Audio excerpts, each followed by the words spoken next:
We are live and in living color. Live and in living color right now. Let's check in. Let's check in. I welcome you all. Welcome, welcome, welcome. Come on in and have a seat. Come on in and have a seat. Y'all know y'all don't have to dust your feet off when y'all come in here.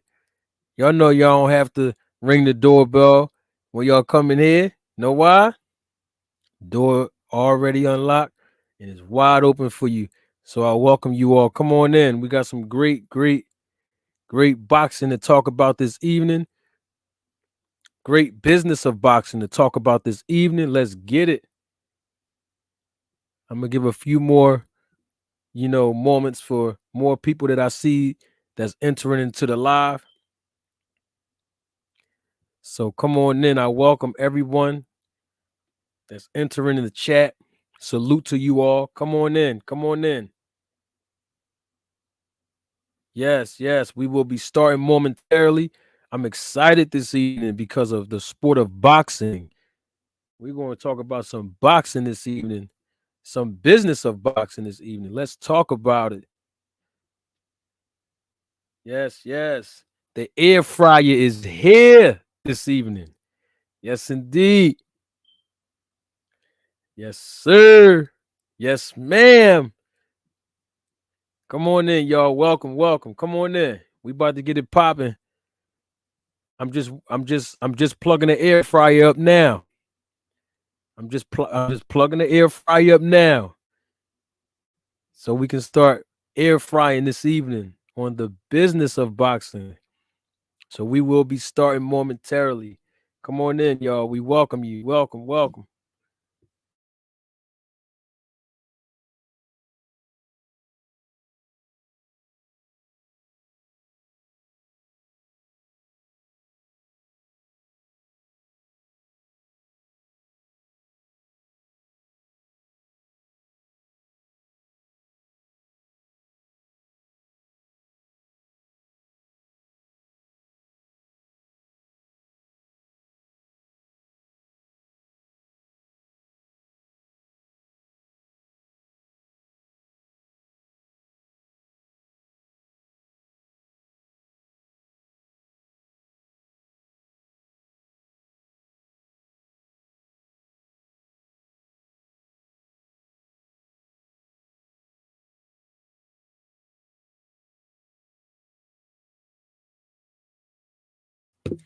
Yes. Come on in. I see y'all coming in. Salute everybody in the chat.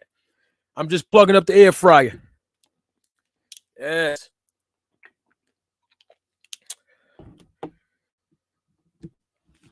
Got some business of boxing that we're going to dive into this evening. Yes, indeed. Definitely going to roll the tape this evening. Matter of fact, while y'all still getting settled in, let's roll the tape real quick. Let's roll the tape for a few seconds. And then we're going to get right into our boxing this evening. This is a clip from Ryan Garcia's podcast that he did on March the 23rd of last year, 2021. Oh, actually, sorry, 2 years ago. 2 years ago, I believe. YouTube said a year ago, so maybe it was 2022. Okay, it was 2022. I stand corrected. I apologize. So this is on Ryan's podcast, March the 23rd of 2021. Anyway, I believe it was last year. YouTube tricking me right now. So this is Ryan's podcast. This is what he actually said when he was talking about cutting weight. This is not for the Tank Davis fight, of course, but he was just basically talking about his process of cutting weight. But I'm only going to play just a few seconds of it. I'm not going to go through the whole entire story that he told about how he was feeling physically, but I'm just going to play the part where he talked about the weight that he actually walks around in. And you know what? You know what I'm gonna say, right? We're the members of the Roll the Tape film crew. Can somebody get in the chat if you can, and just please type up my famous 3 words right after I say, "Don't take my word for it." Just want to make sure we all here this evening. Yes, indeed. Come on in the chat. Say them famous 3 words. I'm about to play. I'm about to play this clip real quick. Ryan Garcia. I need the energy though. I need the chat. I need the chat. Let's go. If you're watching a replay of this live, you can go in the comments section below. Type in them famous 3 words that I always say. Because we about to do that right now. Get this. I got the air fryer plugged up now.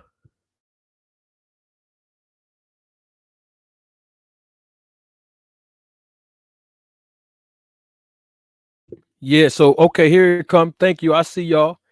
Salute to everybody in the chat. Thank you to everybody in the chat that put them famous 3 words up there.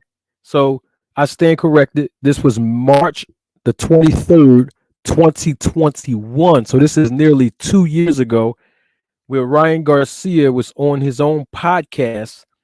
And I'm going to play a small little clip, and I'm going to roll the tape. You know what? I'm doing way too much talking. Don't take my word for it. Roll the tape. Yeah, cutting weight at your size too, man. Like, really not much there to cut weight, but I guess. I mean, there was this man. You should we even tell him these stories? like people say, like, is Ryan okay still? Like, I literally one time was cutting weight from 150 to 130, and mind you, 130 is like nothing, right? Y'all heard Ryan Garcia, right? Did y'all hear what Ryan Garcia just said? That was on March the 23rd, 2021. So I wanted to make sure I laid the foundation properly so that we can discuss all of the particulars regarding the rehydration. You know what? I'm doing way too much talking again. I just want to play it one more time just so that we, you know what? Don't take my word for it. Roll the tape. Yeah, cutting weight at your size too, man. Like, really not much there to cut weight, but I guess. I mean, there was this man. You should we even tell him these stories? like people would say, like, is Ryan okay still? Like, I literally one time was cutting weight from 150 to 130, and mind you, 130 is like nothing, right? Wow. So y'all heard that, right? Just want to make sure y'all heard that so that we can start this live off properly. Just want to make sure y'all heard that, okay? Yeah, he said he was walking around at 150 pounds, and he was cutting the 150 pounds down to make 130 pounds. That was an interview that Ryan Garcia did on his own podcast. That was on March the 23rd, 2021. Okay. Where we at? Where we at with it? Hold on. Hold on. Hold on. Let me get up here. Y'all know I like to show my face in the place. Yeah, y'all know I like to show my face in the place. What it do this evening? Yeah.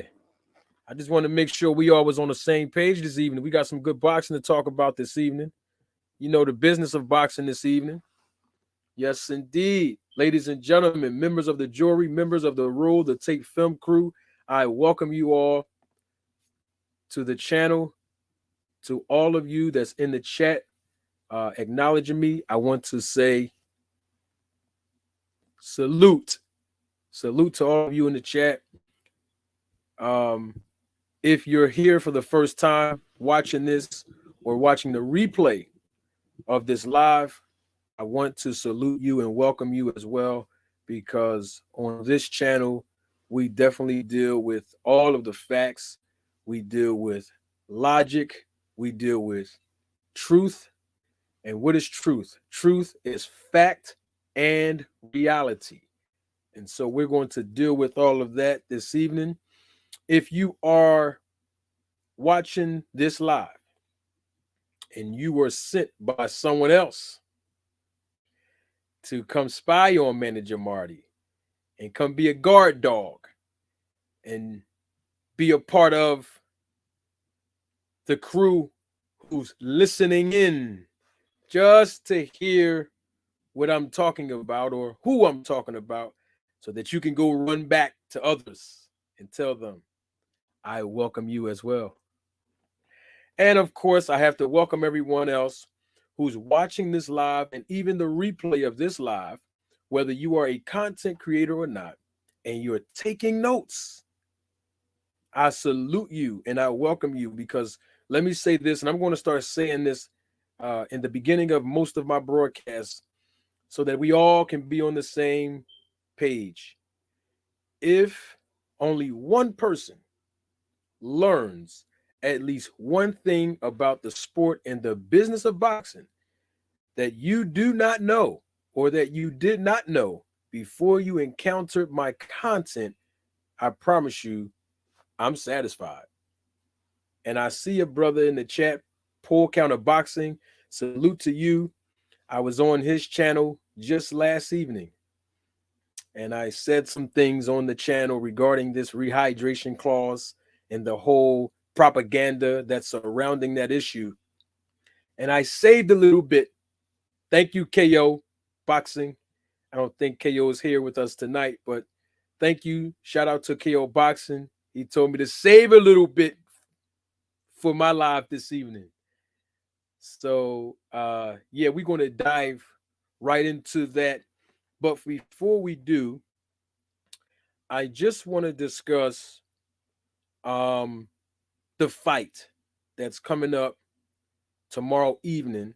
And I want to make sure that we don't overshadow the other fighters that's competing in the sport of boxing throughout the entire month prior to the Ryan Garcia and the Tank Davis fight, because I want to make sure that all of the fighters get an opportunity to smell their roses while they can. And we use those opportunities as teachable moments. So I don't want to just talk about the Ryan Garcia and Tank Davis fight without talking about the fights that's going to probably be before theirs, such as the Benavidez versus Plant fight, which is going to be at the end of this month in a few weeks, and then the fight tomorrow night. So we won't dive into the Plant versus Benavidez tonight, but I do want to spend a little bit of time um, with discussing the particulars and engaging with you all about the Tony Harrison versus Tim Tszuy fight that's coming up this evening. And before I do that, let me encourage you all to please click or hit the like button. It's very appreciative if you do so, but please hit the like button because that will allow the content to reverberate all across the world so that everybody can learn about the business of boxing firsthand, live in living color with yours truly, Manager Marty. I also want to encourage anyone who wants to contribute and donate to the channel to increase the visual and the audio quality of the content that I publish live and even the content that I publish on the videos throughout the week. Please adhere to the Cash App name that's at the bottom of your screen. If you want to donate and contribute to the channel, I will openly acknowledge you all that donate and contribute to the channel through Cash App. And just for starters, if someone can refresh the super chat, because I've been having some issues with that as people try to continue to contribute to the channel. So if somebody, even if it's just $1, if someone can just refresh the super chat to give an opportunity to those who feel led to contribute to the channel through super sticker or super chat. And if you are watching a replay of this live, there is another option called super thanks that you can also utilize to contribute to this channel. And I want to tell you all from the bottom of my heart, I thank you all in advance for any contributions that you feel led to donate to this channel now and throughout the broadcast and even at a later date. So I want to say thank you all. Now that we got the particulars and the preliminaries out the way, let's talk about Tony Harrison versus Tim Tszyu. I think that is going to be a great fight. Um, Tomorrow evening, I see the viewership is increasing exponentially. And so I also believe that if the viewership is increasing, the likes should increase as well. And I look forward to acknowledging everyone that provides us with super chat. Starting it out right now is my guy, one of my day oneers on this channel, my man Marley Mall. He says, "What's happening? Not what's happening. What's happening? What's happening?" From ATL Marty. Salute to you and thank you for your contribution, Marley Mall. I was just in Atlanta just a few weeks ago. ATL. Yes, indeed. Yes, indeed. So thank you again, Marley, for that. We got my man, Pots and Pans, right now. Gotta give him acknowledgement. Thank you for allowing me to come on your channel last night. My guy, Poor Counter Boxing, thank you for your contribution to the channel and your support, Poor Counter. I salute to you. And if you all get an opportunity, even after this broadcast is over, please go subscribe to Poor Counter Boxing. He has a lot of great content, very intelligent, and he has connections with some other great content creators that come on his panel on a regular basis. So thank you again for your contribution, Poor Counter Boxing. Who else we have right now? We have Electric Agitator. Thank you for your contribution. An Electric Agitator says, shout out to the truth and facts, good logic and understanding. So thank you again for your contribution, Electric, and thank you for your feedback. And I've seen your name several times in my chat, so I know that you support this channel, and I want to say thank you for your support. Let's talk about that. Let's talk about Bruce Gas is here. I think I saw his name in the chat. Salute to you too, Bruce Gas. So tell me in the chat and tell me in the comment section if you're watching the replay of this live, what do you all think about that fight tomorrow evening between Tony Harrison and Tim Tszyu? We know that Tony Harrison went across the pond. He's in Australia as we speak, and he actually is looking forward to dethrone the undefeated prospect in Tim Tszyu. He talked a lot of trash in the build-up and promotion of this fight, and we're going to see what happens. And I will say this, though, because I think this is, also is equally as important, that when you go over to someone's hometown, you have to make sure you're above average. And this is to say this respectfully to the judges, to those commissions out there. And I'm not saying that the judges are always corrupt. That is not what I'm saying. I don't believe that they're all corrupt. I am not saying that. What I am saying is it is very helpful for a fighter who competes out there in another country to bring his or her A game to pull off the victory. Because in other countries, you know, they don't allow fights to go on most of the time, particularly the referees don't allow fights to go on when the American is hurt. So in other words, is let's say an American goes over there and an American take a big shot. They might be hurt, but it might not be enough to end the fight. They just might have gotten buzzed. Well, over in other countries, when they see an American hurt just a little bit or stumble just a half a step, they usually just wave it off. So, you know, it's always good to go over to other countries and really, you know, bring your A game, male, female, both sides of the equation. Bring your A game so that you don't feel like you didn't do your best if you don't come out with the win as a fighter. So we're looking forward to seeing how Tony Harrison is going to bounce back from basically talking himself into this fight. He asked for this fight. You know, he definitely asked for this fight against Tim Tszyu, and I think that it was good for him to ask for this fight, because if he wins this fight, then he definitely will be in line for a trilogy matchup with his rival Jermell Charlo. But of course, if Tim Tszyu wins, then of course he will be in line for a title shot with Jermell Charlo. So I believe it's going to be a really interesting fight. I really do. Of course, Tony Harrison is the underdog. He went over to Tim Tszyu's hometown in a whole nother country, And speaking of that, I just want to just say this because this has been like really, on my mind when I see what Devin Haney did when he conceded to some of the contractual particulars to go to Australia, not just once, but twice, when he fought against Kambosos. And he won. But he did everything he had to do, even though he was the B-side. He agreed to those terms. He went over there in another country, in another fighter's hometown, and he took care of business. He agreed to those terms to lock into a deal with Top Rank, and he got it done. Here we see Tony Harrison doing the same thing.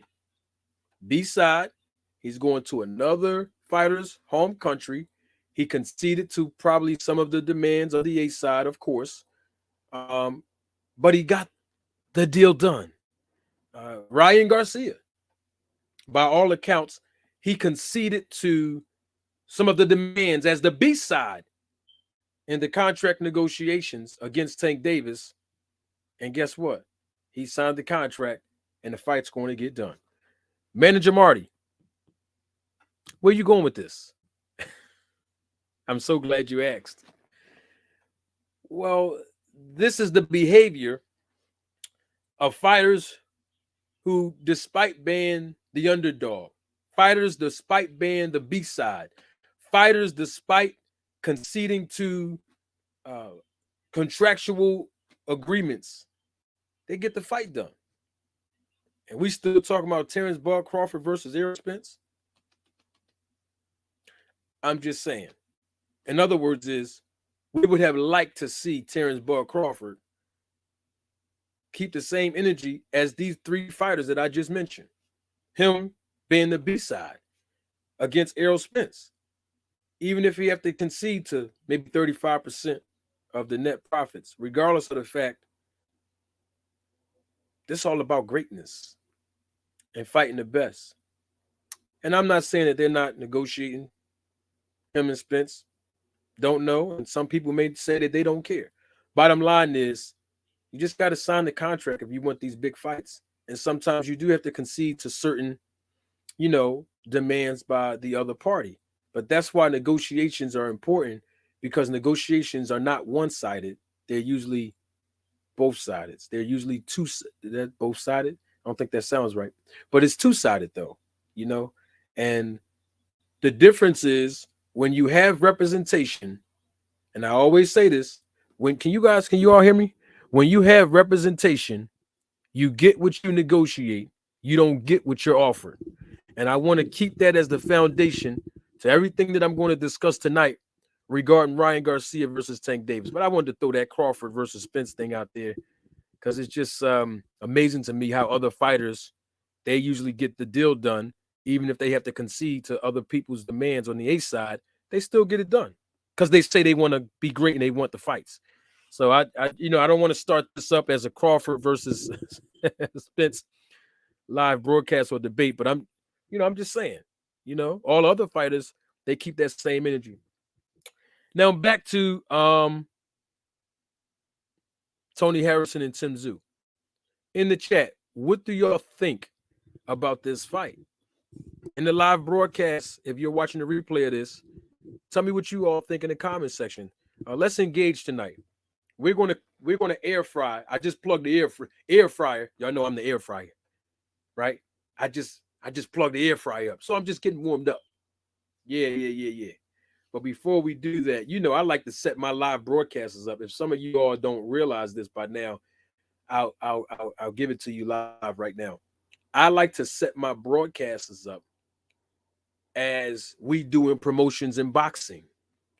I told World Combat Sports this. I told my man Carlos this when we all met in ATL, and I told a lot of other people this privately. When I basically described the process of boxing cards at events. And so I like to duplicate that process, when I do my live broadcast. And that is this. It's just like going to a restaurant when you make the comparison between going to a restaurant and boxing cards. When you go to a boxing event, how the cards are moved along that evening, right? And I set my broadcast up that same way. You go to the restaurant, what you get first? You get the bread and water first, right? Then after the bread and water, get the appetizer. And then after the appetizer, you get the entree, right? So that's how I do my live broadcast. Okay. If you haven't noticed.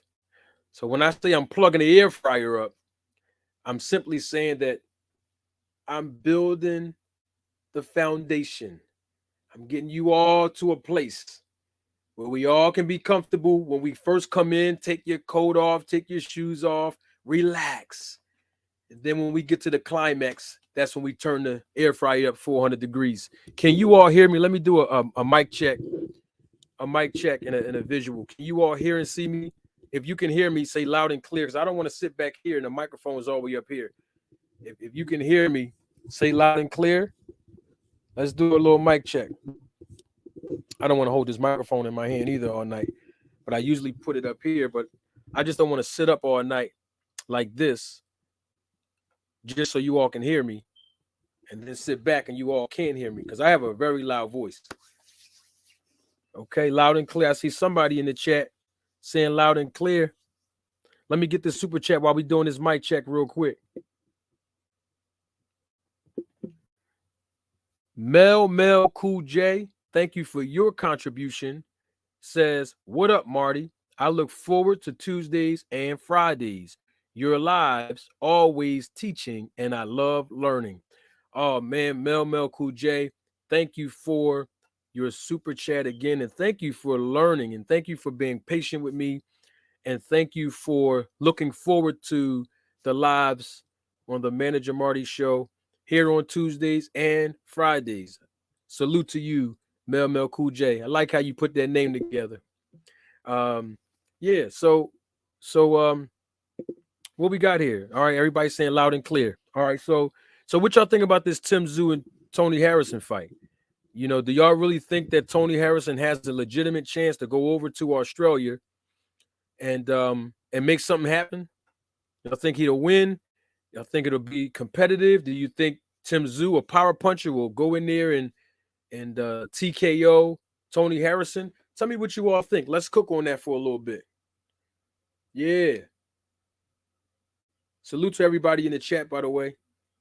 Those of you that are acknowledging me and you all are having your own private conversations in the chat, that's good. It's all about interaction and engaging. That's what we come on our lives to do. We come to engage. Yeah, so I'm waiting for more people to go in the chat. I see the numbers. I see the viewership moving and increasing. I see it. Thank y'all for coming on in this evening. You could have been anywhere else, but you came here to spend some time and talk some boxing with me, and I appreciate your time. Where we get? Oh man, I see people saying that Tim will get the stoppage. In other words, I see people in the chat saying Tim Tszuy will knock Tony Harrison out. I see that people are saying in the chat that all Tony Harrison has to do is just box and stay honest with that pop. Yeah. I see Lucky McKinnell's I think this fight shouldn't be on pay-per-view, Manager Marty. I don't think it's on pay-per-view. I think this is on the regular Showtime broadcast. I don't think it's on pay-per-view. I could be wrong though. If I'm wrong, I'll correct. I'll correct myself live. I thought this was a regular Showtime broadcast. Um, the Tim Tszyu versus the Tony Harrison fight. I think this is a regular Showtime. I'm not sure if it's pay-per-view. I thought it was just a regular Showtime. Um, yeah, everybody in the chat, saying that oh, it's on pay-per-view in Australia. Okay, so this is regular Showtime here in America, but I'm seeing somebody said this is pay-per-view in Australia. Okay, okay. People was in the chat saying that they think that Tony Harrison can outbox Tim Tszyu. Well, look, man, I mean, we shall see. Yeah, I agree with you. Definitely, he'll have a shot. He'll definitely have a shot with Jermell Charlo. I think either guy. If Tim Tszyu win, he'll have a shot at Jermell Charlo's belt, and if Tony Harrison wins, he'll get that third trilogy rematch with Charlo for all the belts. Man, I think that I think I said this on somebody's channel before. Can't remember who, but I think that Tim Tszyu is he has a lot of boxing skills, and I know it gets overlooked because he's a power puncher, and then he comes in and he finished fighters off. He finished the guys off, but no, Tim Tszyu got some skills. He got skills now. I ain't gonna sit up here and say he don't have no skills, but I really think that if Tony Harrison want to win this fight, the first thing that he has to do is he has to stay focused, because a lot of times in his past fights, particularly the previous fights where they were big fights like the Charlo fight, the Hurd fight, in my opinion, he was up on the scorecards. And in my judging experience, me judging the fight, he was up on the scorecards, and I think he lost focus. He started lacking focus. Maybe he was taking a step back psychologically, looking at how well he was doing against those power punchers and those good boxers, and he started having those psychological meltdowns towards the championship rounds. So I believe that if he can stay focused, that will be the first hurdle that he would have to overcome in this fight. He definitely will have to overcome that first hurdle by staying focused. And then I also believe in order for Tony Harrison to win, he definitely is going to have to stay off those ropes, because he be on those ropes a lot, especially in his last fight. But he did very good. He did very well counter punching in his last fight off the ropes. But in this fight, not saying that he shouldn't take breaks inside of rounds, but he cannot lay on those ropes. If he want to stay on the ropes just for a few seconds to get a breath in, try to counter Tszyu, try to lay in that straight right hand straight down the middle, because there are going to be openings for it, and then get off of the line and stay off the ropes. But he definitely has to push Tszyu back. He got to make Tszyu fight on that back foot, because Tszyu, Tim Tszyu, he just come at you. He just coming bang, bang, bang, bang. He's coming like a pit bull. So you got to push him back and let him know, you're going to be the bully in that ring, particularly controlling the real estate, which we call ring generalship, and just keeping the fight in the middle of the ring as much as possible. And if you do want to take a step back, don't take 2 steps back, Tony Harrison. Just take a half a step back and pivot. Keep turning him. He can keep on turning Tim Tszyu, because Tim Tszyu gonna come at him.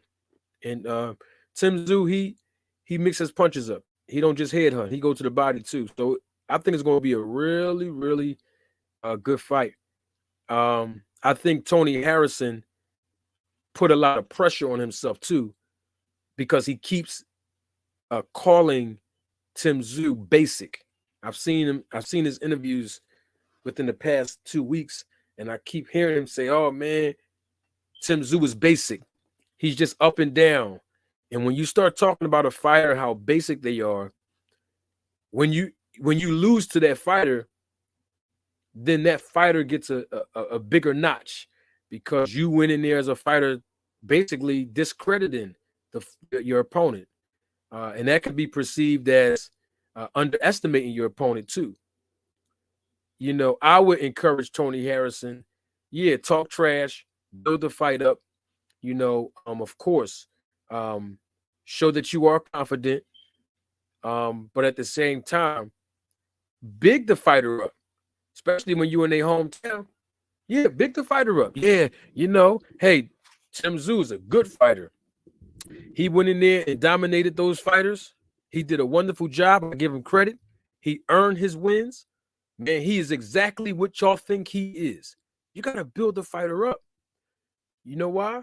Because once you build that fighter up and you win, now the jury that's out on you will be turned around and the jury will be out on your opponent because everybody expected you to lose. But if you go in there and say, oh man, y'all just hyping him up, he's just basic, he don't have any special effects. He's just up and down. He's just straightforward. He's getting by because he has the last name. He's piggybacking off of his father's legacy, Costa Tszyu.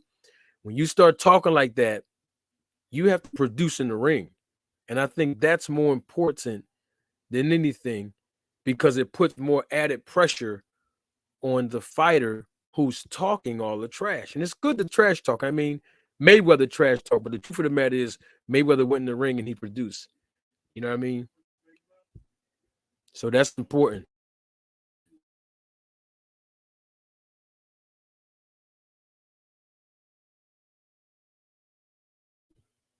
Yeah, I totally agree with that. Mr. Kyler 779. Definitely agree with that. All you gotta do, take a half step back.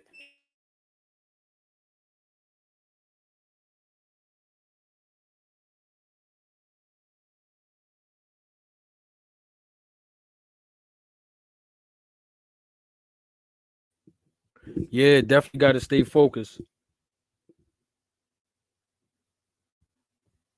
Definitely gotta do that. Oh man. What's up? What's up? I see you in the chat. Somebody said Marty be capping. I guess. I don't know how I be capping, but okay. All right, I feel you on that. All right. Yo, I just got this. I had to pause my video because I just got a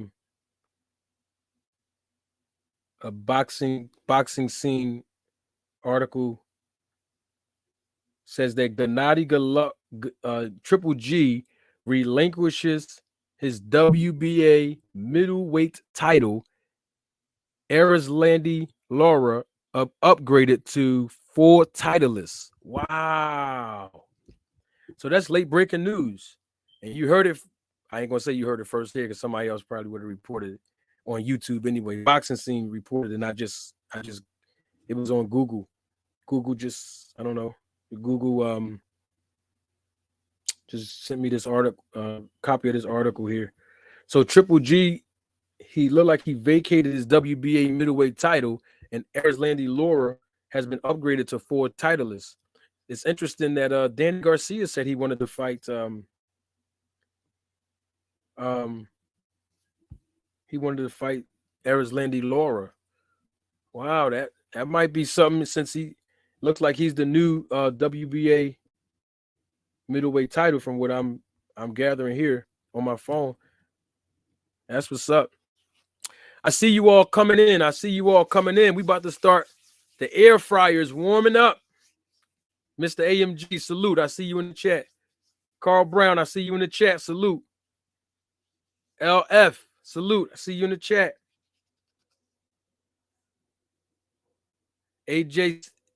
AJ64, salute. I see you in the chat. Yo, I'm gonna play this little clip one more time, all right? Because I see we have new audience.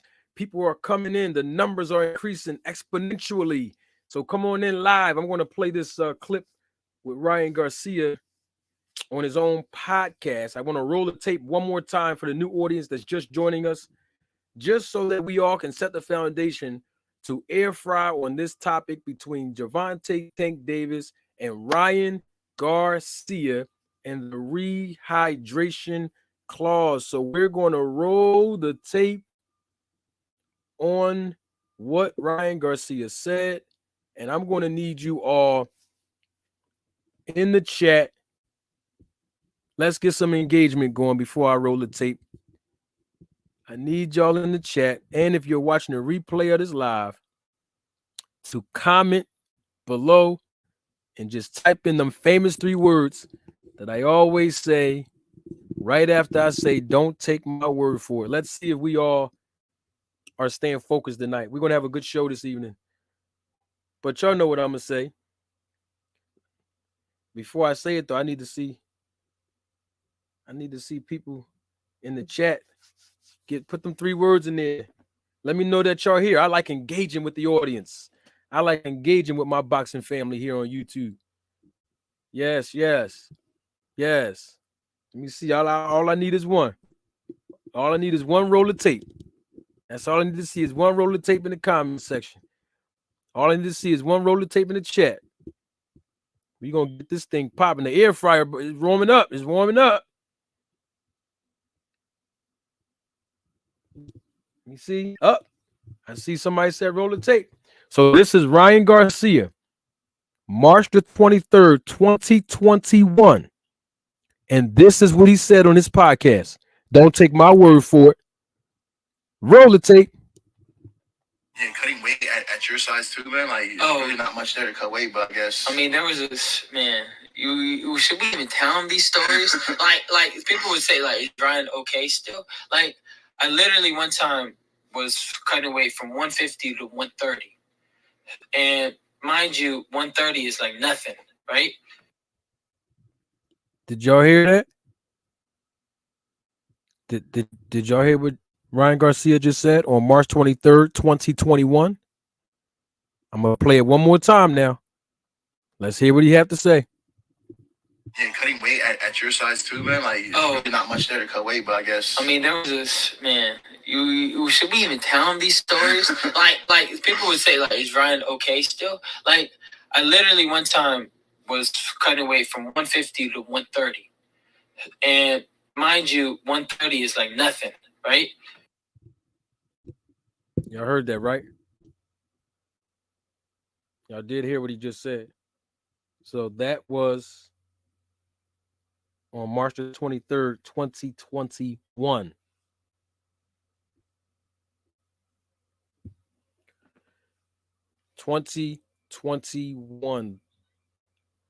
March 23rd, 2021. That's when that was. And that was Ryan Garcia. That's going to set the foundation for what we need to discuss this evening. And the air fryer is warming up. I see the viewership increasing. Let's see what the chat looking like. Yeah, we need full engagement on this. Yes, I see a lot of you watching right now. I see a lot of you playing the background that's not in the chat and you watching. And I welcome you. I see some of you watching and just taking notes. Yes. And I love it because we all get an opportunity to learn about the business of boxing, the sport of boxing that we all love. Yeah. So in the rest of the footage, Ryan Garcia was telling a story how basically he was in the desert. He was trying new methods and alternatives to burn the weight off. Okay. And that's basically what the rest of that was about. But that's not important. Fighters have to do what they have to do. And they all have their own regimens and their own methods to cut weight while they're in camp. So I didn't want to overshadow what you just heard by going into that, because that's not the part that we want to dive into. We want to deal with Ryan Garcia saying 2 years ago on March the 23rd, 2021, that he basically walks around at 150. Jay Reddy, salute. Thank you for your contribution to the channel and always being a day one and supporting this channel, brother. I really appreciate you. Thank you so much. And Jay Reddy says, Eminem, which stands for Manager Marty, appreciate your content. Thank you so much, Jay Reddy. I appreciate your support, your viewership, and even your contribution. Always, every time I do a live, I always see you in the chat, and most of the time you contribute to the channel. So salute to you, Jay Reddy. Thank you so much. We got my guy. Y'all know he always, contributes to this channel. I've seen him make contributions to other people's channel, and he's just a good guy all around. Knows his boxing. My main man, pots and pans, Mr. Matthew Thomas. Thank you, Mr. Matthew Thomas, for your contribution. I appreciate your support. And Matthew says, roll the tape. Let the learning begin. Absolutely. Thank you again, Matthew Thomas. For anyone else that want to contribute to the channel, feel free to do so. And you can do so by contributing by way of super chat, super thanks. If you're watching the replay of this live as well, a super sticker, and even Cash App, where you can actually see that the Cash App address and location is moving all across your screen at the bottom. Feel free to contribute. I thank you all in advance. I see that the numbers of viewership are increasing exponentially. Please click the like buttons, the like button, so that this information can reverberate all across the world. We have people from the UK, fans of the sport of boxing from the UK, fans of the sport of boxing in the Philippines, Yugoslavia. We got it all. I check my analytics and I see that it's not just here in America. There's viewership all across the world that's watching the Manager Marty content. So I appreciate all of you that's watching. Click the like button. Give us a thumbs up so that this content can reverberate and more people can learn about the business from someone who's actively involved and who have been actively involved, not just in the business, but in the sport. I was asked last night by my guy, Poor Counter Boxing. I was asked by him on his channel. He asked me, how did I get started in management? He asked me that. And you know what? I think I'm compelled because the air fryer is warming up and we're about to get right into the Ryan Garcia versus Tank Davis rehydration clause propaganda. Let me tell you a quick story of how I got involved as a boxing manager in this great sport. Now, I started out, as we all know, well, some of y'all might not know, but I started going to the boxing gym when I was like 15 or 16 years old. I think I was like 15 years old. And I started training as an amateur, and that's how I learned how to box and all this stuff. Now, moving forward, years and years later, I wanted to make a contribution to the sport of boxing and give back to the youth first, and then everybody else who has the courage to decide to want to get in the sport of boxing, even as just an amateur. And so what I did was I followed all of the protocol and the prerequisites to be certified and trained as a USA Boxing official. USA Boxing is the amateur boxing program. It is internationally known all across this world for all amateurs to compete. And there's national tournaments, there's international tournaments, there's Golden Gloves, etc. USA Boxing regulate and facilitate the process. AIBA does as well internationally. My point is that I became a referee, judge, and a timekeeper, which you do have to be certified and trained on. And the training is not just a one-time thing. This is ongoing training throughout the year. Okay. So we always find opportunities as officials to grow, to hone in on our skills. Now, any professional boxer that you see competing as a professional, particularly here in the United States, all of them had to go through USA Boxing. They all do not or did not have to start as a child. Some started as a young adult, entering into amateur boxing. Some started as a teenager, and some, like Tank Davis, started as a kid. I think Tank Davis started when he was 7 years old. Adrian Broner started as a kid. Boots Ennis, Floyd Mayweather, Danny Garcia, Terrence Crawford, all of the great fighters. They all came through competing in USA Boxing. Some went to tournaments and advanced, some did not. Some only had a handful of amateur boxing experience. Some had 100, 200, 300 fights. Bottom line is that professional boxers go through the USA Boxing program. So I made and still continuously and actively make my contribution as a USA Boxing official. Now, I got a phone call from a professional fighter who was up and coming in the ranks some years ago. At that time, I owned multiple businesses. This has nothing to do with my businesses that I owned at the time. Has nothing to do with me putting myself on a pedestal at all. I just want to show you all how I got involved in the business, right? So at that time, me being a business owner, my objective was to give back to the sport of boxing to help professional boxing athletes, the ones that are up and coming, to be able to defray the cost of their expenses in between fights and be able to pay them. Not a whole lot of money, because I didn't have a whole lot of money to pay, a lot of fighters. They have endorsement deals, sponsorship, etc. Right?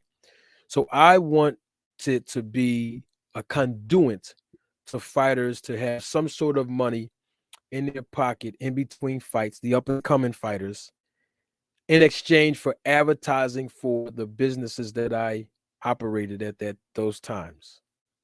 And so in exchange for marketing, in exchange for my company's logo being pressed on or on their boxing trunks or their t-shirts and hats, whether they are in training, so that they can post the merchandise on their social media platforms while they're training or while they're coming to the ring, and before they undress and unrobe before they actually compete in the ring. So I wanted to start out sponsoring the local fighters. That's how this all started. I get a phone call from a fighter on social media because he didn't have my phone number. He called me on Facebook, social media, and he asked me to manage him. And the reason why he asked me to manage him, his words, not mine, is because he've heard so many things about me that were good, that I maintained integrity, that I knew the business of boxing, that there were certain people that we knew mutually in the sport of boxing. He also talked about how he saw me at one or two fights, and he already thought and assumed that I was either a promoter or a manager because I always wear suits most of the time. I wear suits when I go to fights most of the time, especially if the fighters that I represent is competing. So he already naturally assumed that I was a promoter or a manager, which at that time I wasn't. I was helping another fighter, advising another fighter, but I wasn't a licensed manager. And I told him that I wasn't licensed as a manager. I didn't really have any interest in managing, but I would sponsor him. I would give him money in exchange for advertising for my company. He said he was cool with that, but he actually wanted to take it to another level where I represent him because of my business acumen, because of my knowledge of the sport, because of my contribution to the sport, because of my integrity, and because he heard great things about me from other people in the sport mutually that knew me and him. And I thought about it. I prayed about it first, and then I thought about it. And I really wanted to help the fighter out because I can tell he didn't understand certain aspects and elements of the business side of boxing. So after thinking about it, after praying about it, I finally got a hold of the young fighter because at that point on the Facebook call we exchanged direct numbers. I gave him my direct number, and so once I gave him a call, we talked, we met up like businessmen are supposed to. Um, I told him that I did not want to go forward with just signing him to a contract without knowing the particulars of his style of fighting. Because how can I move the fighter properly if I don't know anything about the fighter's style, strengths, and weaknesses? So I made an agreement to set up a sparring session with the fighter, not with me and the fighter competing together, but I'm just saying as far as the fighter sparring with other people, just so I can gauge, excuse me, just so I can gauge the style of this fighter, strengths and weaknesses, and different things of that nature. And so I went to several different sparring sessions with this particular fighter, and I was like, okay, it's worth me investing the time, the energy, the money. Can't forget that. And I told Paul Counter Boxing this on his channel last night. It's a lot of money involved. Um, but anyway, I wanted to make sure that uh, it was worth it, not for me, but even for the fighter, because at the end of the day, if I'm going to invest money as a businessman, I have to at least first uh, recoup my initial investment, and then somewhere down the line make a profit. But what made it more satisfying for me wasn't me trying to gain money from the fighter. It gave me the opportunity to educate the fighter. I just wanted to put that out there. It gave me an opportunity to educate the fighter on the business of boxing. And so the fighter gave me my start in the sport as a boxing manager. And in exchange, I know I gave that fighter his start as well in the sport. And so I started to teach that fighter like I teach you all on YouTube, like I teach people that when I email them and when they email me and we correspond and we text or we talk, whether it be you all on YouTube that I've gained relationships with or my friends and family members outside of YouTube, I'm always teaching people stuff, not just in boxing, but just other things, but particularly in boxing. So I wasn't going to sit up here and just be a regular manager trying to get money out of the fighters. I wanted to use it as an opportunity as a teachable moment to be able to empower the fighters. And so that's how I got into the business side of the sport of boxing. And as we already know, I became licensed in multiple states. And I have to say that because there was this thing a few weeks ago that was going around. I'm not rehashing a beef or nothing. I'm just telling you what was said publicly, that I said that I was licensed in 52 states. You have never heard Manager Marty ever say that I was licensed in 52 states. I said multiple states, not 50 or 52. Okay. And there's a reason why um, I gained the license and passed all of the prerequisites to be licensed in those states. Okay. Clifford Henry, thank you for your contribution to the channel through your super chat. Thank you so much. I salute to you. Clifford Henry has been one of my day ones and has always supported this channel way before I even start doing live broadcasts. So thank you for your contribution, Cliff. And he says, appreciate your hard work. Thank you so much. And I'm glad that my hard work has not been unnoticed. But I also appreciate you, Clifford, because your contribution and support and viewership also have not gone unnoticed. So I want to tell you, I appreciate you, man, and salute. Thank you for supporting the channel. And so that's how I got into the business of boxing. Ever since, and of course, other fighters I've managed and advised throughout the course of the years. Um, but it's amazing to me how ever since I got my YouTube channel popping now, I get phone calls left and right, man. You know, not just on the phone, but just through email, social media. You know, some people ask me to do certain things for them, good things, not bad, not of course not bad things, but I'm just saying how even on YouTube, it provided me opportunity to use my knowledge and my experience to give YouTube something that you all probably haven't had on YouTube, and that is empowerment and education from someone who is actively involved in the business on a consistent basis. And so it has opened some doors for me to meet some other people, and people, of course, want to do some business with me on different levels. And I will not speak on it because it's not relevant to the show. But I just want to say that more people have been contacting me now that I've been a visible presence on YouTube. And so, I love the sport of boxing. I'm always looking for opportunities to contribute and give back to the sport of boxing. And, you know, I believe that every content creator on YouTube have something to contribute. The only thing that I suggest is that when you contribute on YouTube as a content creator, don't mislead the people, don't lie to the people, don't embellish your stories to the people, don't mislead the people, don't misguide the people. Just come with all the facts. And there's room for all content creators to create a lane based on what we're good at.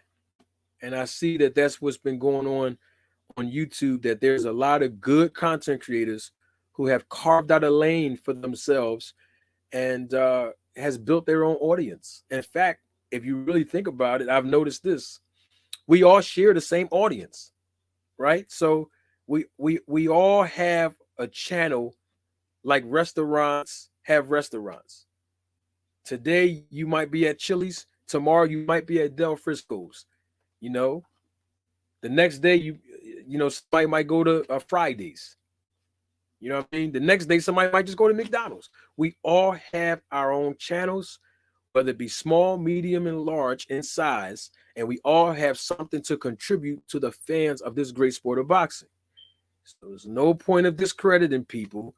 There's no point of disrespecting each other, and there's no point definitely is no point of trying to discredit manager Marty, myself, to puff yourself up, or anybody. This not just for one person, it's for anybody.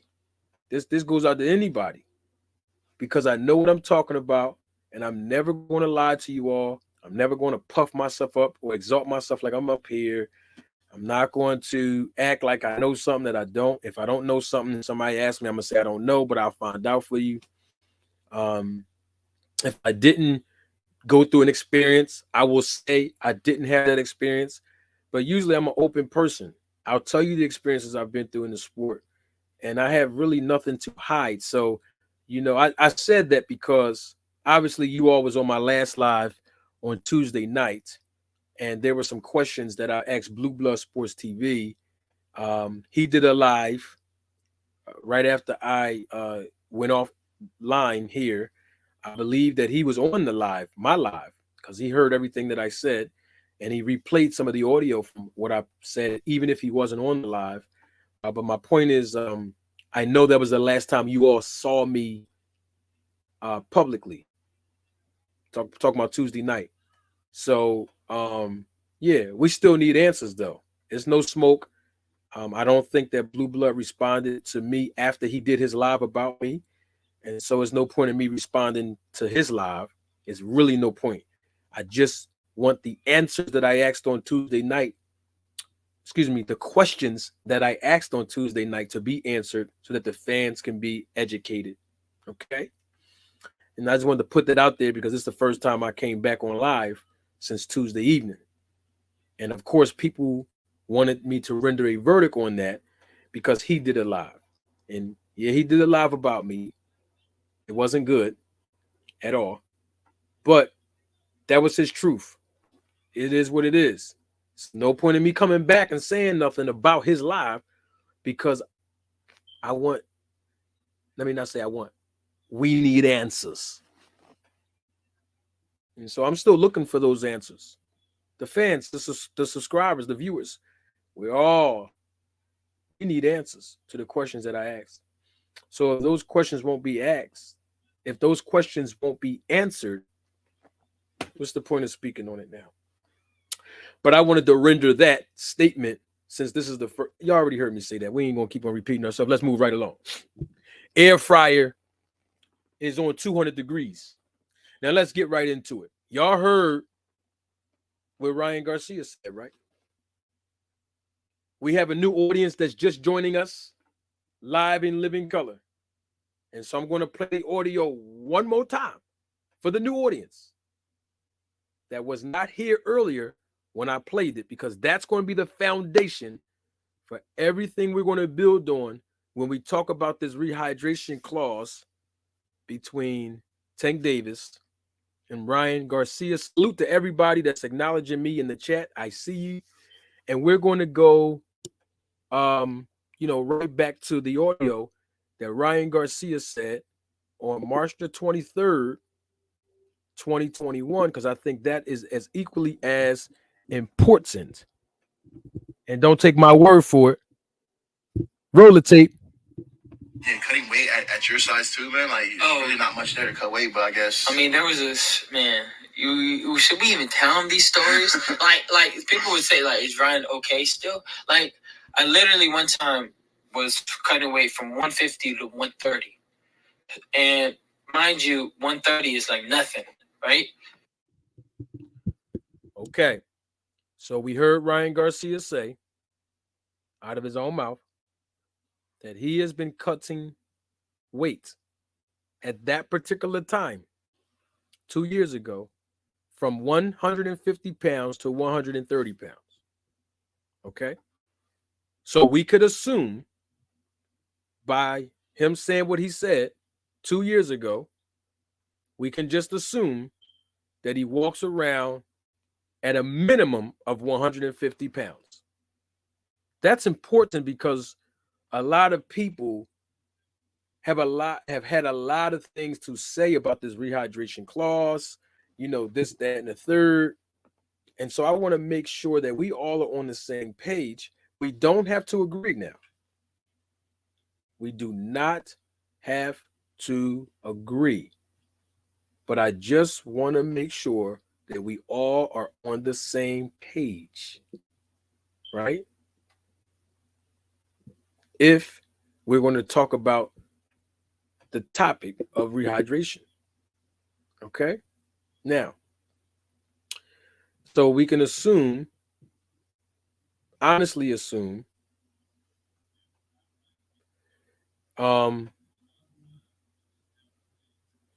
that Garcia walks around at a minimum of 150 pounds. Now, I'm going to play you another clip where Ryan Garcia was talking on Mike Tyson's podcast literally a month ago. So we heard what he said 2 years ago.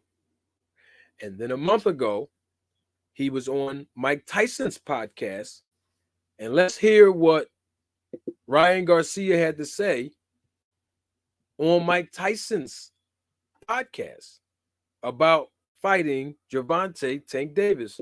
And you already know what I'm going to say. Don't take my word for it. Roll the tape. In my future, all those fights I want. Who do you want to fight? Tank Davis, you know right that. The 2 rounds is going to fight Tank Davis. Tank Davis. Tank Davis. Tank, where are you? Tank, I did an interview with Tank too. Tank, think he's ready. He's ready. Yeah, but I'm ready. I'm more ready. You really want him? I see it. 2nd round knockout. Calling it right here. Man, I'm gonna sit up straight because I need to take it. I don't want him to see. What's his name again? Tell me his name. I don't. You can call him whatever you want. Right. To me, Gervonta Tank, you call him whatever you want. You can make him seem like the baddest creature on the planet. Just know. I want you, Tank. I can't believe anybody called out Tank. Nobody ever called out Tank. Man, people may be afraid, but I. All right. That's Ryan Garcia last month when he was talking to Mike Tyson. Some of you might have missed that. Some of you may have missed it. I'm going to play it again, but before I do, I'm going to need you all to please click on the like button now. Come on, good people. Click on the like button. Click on it. I'm going to give you some perspectives that you probably never heard. Some perspectives you may have heard all week on YouTube, but I'm going to give you some that you may have not heard.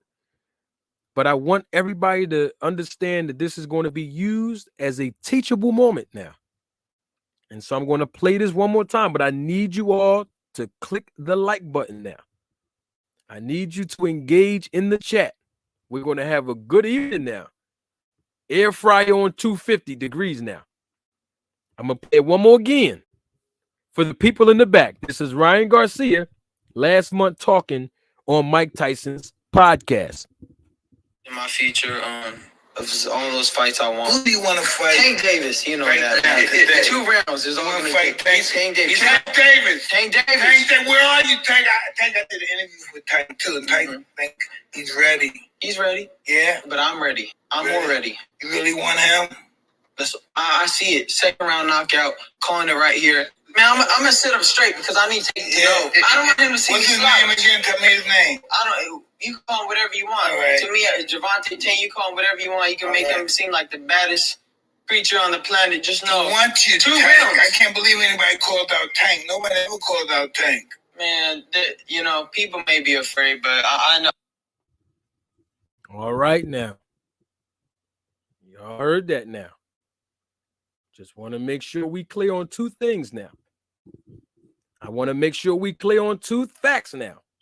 Fact number 1, we know that Ryan Garcia walks around at a bare minimum of 150 pounds, right? And fact number 2, that Ryan Garcia said that he is going to knock out Tank Davis within 2 rounds, okay? Now, I want to say this because this is as equally as important as everything else that I'm going to discuss this evening. First things first. We see that Ryan Garcia is not a welterweight in the ranking system, correct? In other words, Ryan Garcia is not ranked as a 147 pounder, right? Okay. So if he's not ranked as a 147 pounder, this means that he doesn't walk around at the 140 pound weight limit, right? That means he balloons up in weight in between fights, and then he comes down in weight and drains himself when he's in training camp. Now, why am I bringing that up? Because we could all naturally assume by those facts that Ryan Garcia may not be in tip-top fighting shape all year round in the division that he's going to compete in. You know, like Bernard Hopkins was. You know, like how Floyd Mayweather was. Okay? Now, we did see an article where Canelo Alvarez had made mention of the lack of commitment that Ryan Garcia has in the gym. I don't know how true that is. I don't know how false that is.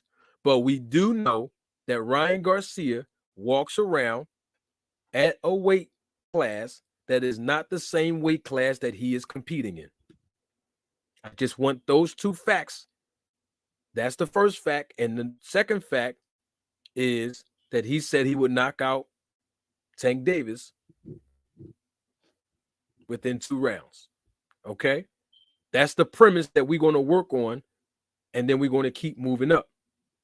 Now, we know that he is in the 140 pound division, right? We know that. I have some questions because we need answers. We're going to need answers. We're going to need answers here. But I have some questions, though.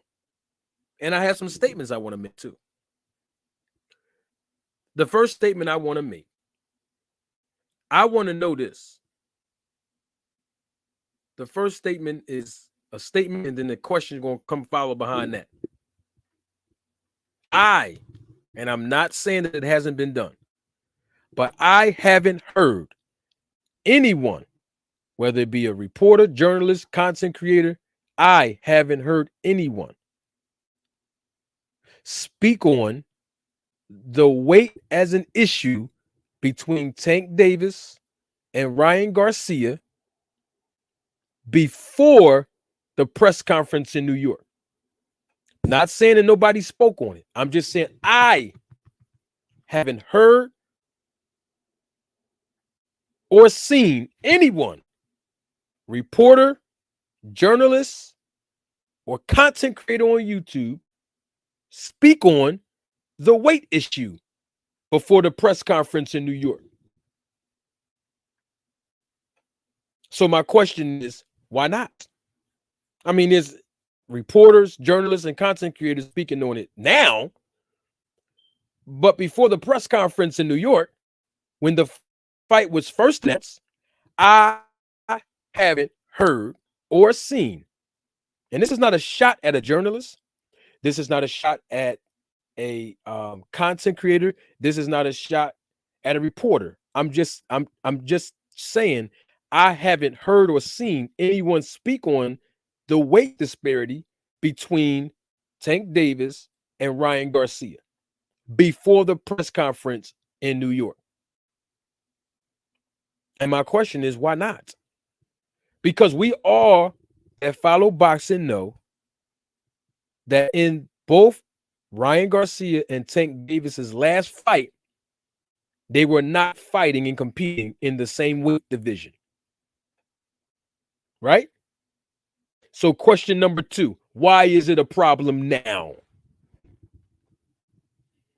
If it wasn't a problem then, when nobody spoke on the weight disparity before the press conference in New York the other day, why is it a problem now? Air fryer on 300 degrees now. The reason why it's a problem, in my opinion, is because Ryan Garcia presented the rehydration clause as if something was done to him unfairly. In other words, is people perceived that this was an injustice. I see you, Joe Allen Boxing. Thank you for coming this evening. I know you said you would be late, my brother. Thank you. You just in time. The air fryer is on 300 degrees. Cooking. Now, where was I? First of all, since nobody spoke on it then, why is everybody speaking on it now? Because the way Ryan Garcia presented it, it seemed like it was a form of injustice toward him. Bernard Hopkins, he also rendered a verdict on the rehydration clause himself. Yeah, y'all know who B-Hop is. Bernard Hopkins is the manager. Excuse me, not manager. I was looking at somebody in the chat that said Manager Marty. Sorry, I got sidetracked. Bernard Hopkins, you know they're going to say I'm capping if I say that. Bernard Hopkins is a partner of Golden Boy Promotions. He is the promoter of Ryan Garcia along with Oscar De La Hoya. Right? Okay. Now, let's hear what Bernard Hopkins had to say. He is a Hall of Famer now. Let's hear what he had to say when he was asked about the rehydration clause after Ryan Garcia spoke on it. And you don't have to take my word for it. Roll the tape.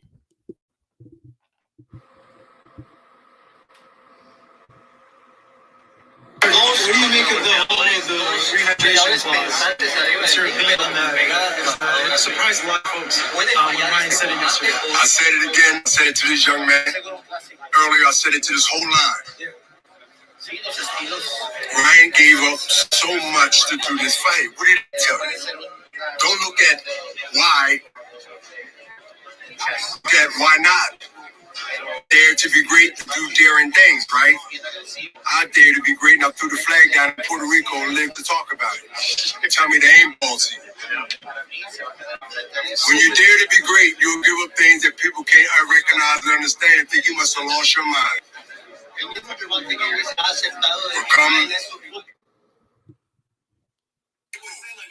So y'all heard that now.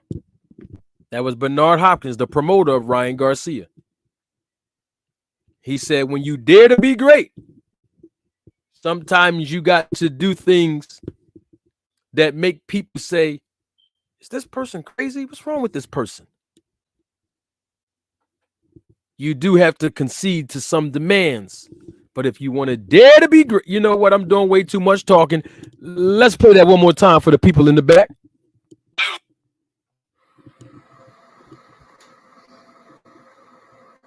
What do you make of the rehydration clause? What's your opinion on that? It surprised a lot of folks when Ryan said it yesterday. I said it again. I said it to this young man. Earlier, I said it to this whole line. Ryan gave up so much to do this fight. What did that tell you? Don't look at why. Look at why not. Dare to be great, to do daring things, right? I dare to be great. I threw the flag down in Puerto Rico and live to talk about it. They tell me they ain't ballsy. When you dare to be great, you'll give up things that people can't recognize and understand and think you must have lost your mind.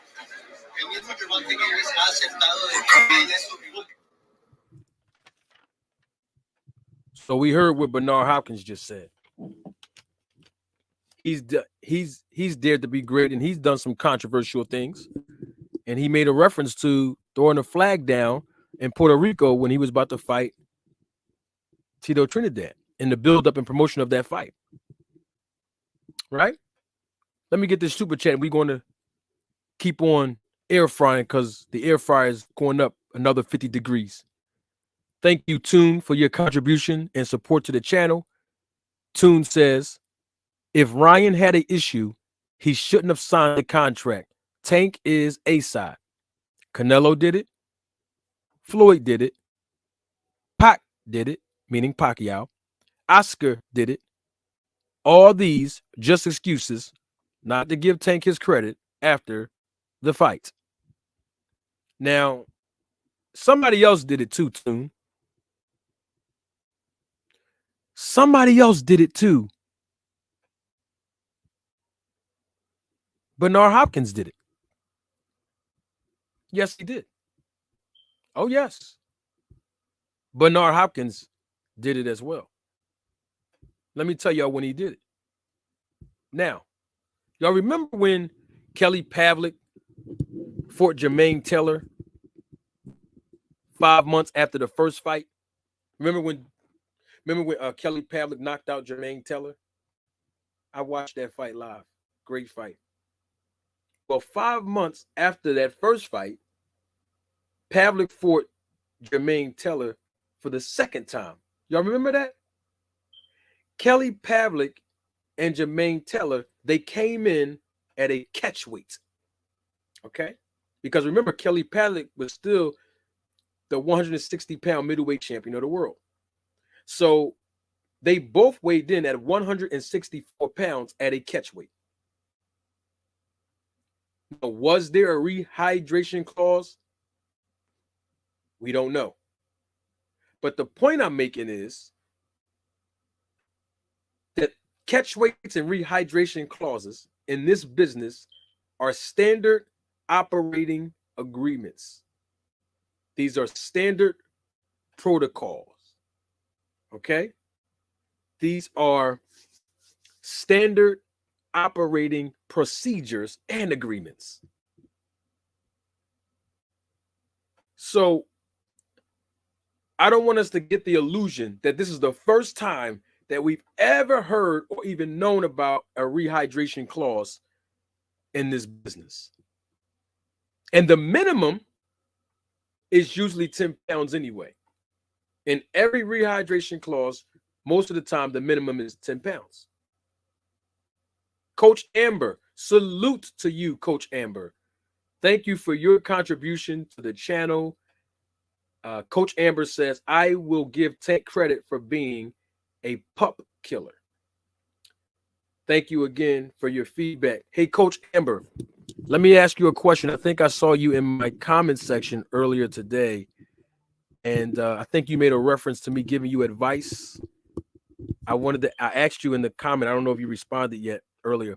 Were you when you said that you saw me at a boxing match and I gave you some advice? Was that at in Chambersburg?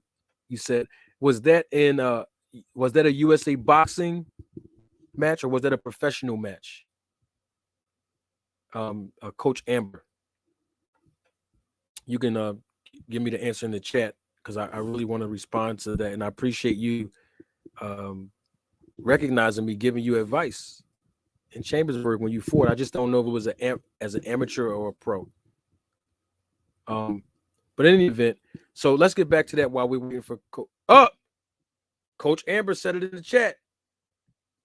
Coach Amber said it in the chat. USA Boxing. Coach Amber, you said I gave you some advice. I was judging one of your fights in USA Boxing in Chambersburg, and you said that I gave you some advice. And I hope it was good advice. I'm sure it probably was. And I hope it helped you, whatever advice I gave you, because I've been around almost certain parts of this country with USA Boxing. So I hope the advice that I gave you was very helpful to you. And I appreciate you remembering that and acknowledging that, because I probably forgot to give all the fighters advice when I can, especially the amateurs. So I'm glad I can do that. Thank you so much, Coach Amber, again for your support to the channel and your feedback. Thank you. Look forward to seeing more of your viewership. So Kelly Pavlik and Jermaine Taylor fought the second fight. They both weighed in at 164.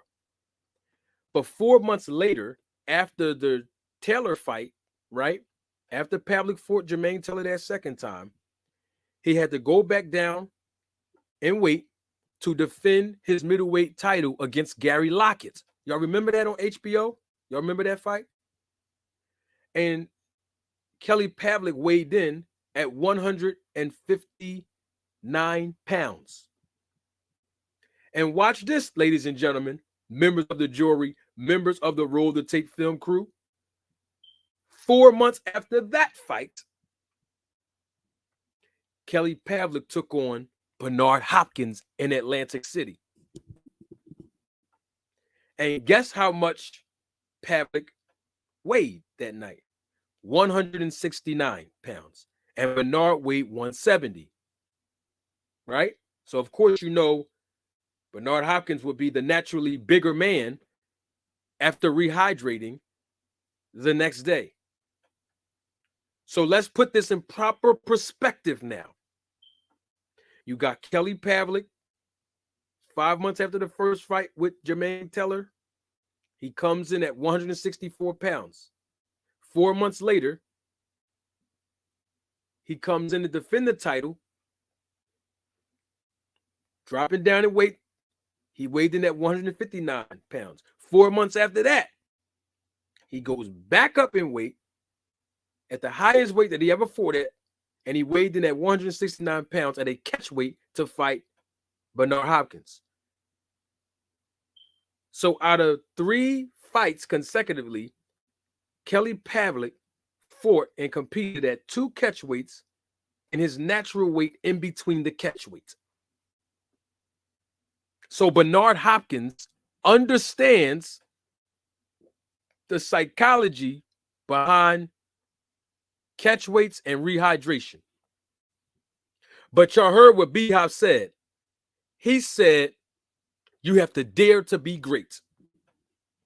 That's what B-Hop just said. And Oscar De La Hoya, he is also one of the promoters for Ryan Garcia over there at Golden Boy Promotion, right? And we saw him do this with Floyd Mayweather. Oh, yeah.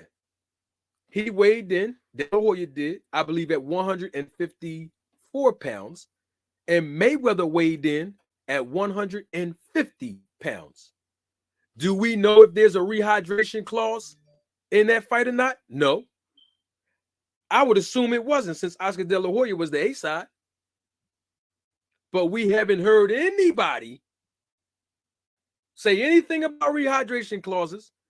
When Kelly Pavlik did it, when De La Hoya did it to Mayweather, Toon earlier, thank you, Toon, again for your contribution. Like Toon said, Pacquiao did it. And guess what? Even when Bernard Hopkins and Oscar De La Hoya fought each other, no one referenced catchweight or rehydration clauses then either. Let me salute Toon again. Thank you for your contribution, Toon. Says, we complain about boxing dying because nobody is fighting, but when two undefeated prime fighters finally link, it's still an issue. This is why boxing is the way it is. I see why Floyd fought for himself. Thank you again for your feedback and contribution, Toon. Okay? Now, let's pull it up. Let's pull it up right now. Catchweight. Bernard Hopkins fights Oscar De La Hoya. Y'all remember when they fought each other, right? Y'all see I circled Bernard Hopkins' weight in red, and I circled De La Hoya's weight in blue, and that was the night of the fight. Excuse me, that was the day before the fight at the weigh-ins. So Bernard came in at 156 pounds, and De La Hoya came in at 155 pounds. And you see what titles was on the line, right? Y'all see what titles was on the line, right? Okay, then. Did we hear anything about a rehydration clause then? We know who was the A side in that fight, don't we? We know who the B side was in that fight, don't we? But because Ryan Garcia presented it as a form of injustice, now people are up in arms about it. Well, you can't have it both ways. You can't have Bernard Hopkins say you have to dare to be great. Ryan Garcia wanted this fight so bad, he conceded to certain things in the negotiations to make this fight happen. And one of those things was the rehydration clause. You can't have that and accept Bernard Hopkins as a credible source to be able to accept the truth that Ryan Garcia conceded to all of the demands to make this fight happen. And then in the same breath say, man, this is an injustice. I'm Ryan Garcia. This is an injustice. They're trying to drain me. You can't have it both ways. You got to choose which one now. Now, we've seen the outcome of Bernard Hopkins and De La Hoya, right? Even though he weighed 1 pound bigger than De La Hoya, right? He came in a little bigger than De La Hoya in that fight, right? Okay, then. But Tank Davis, he actually had a response to that.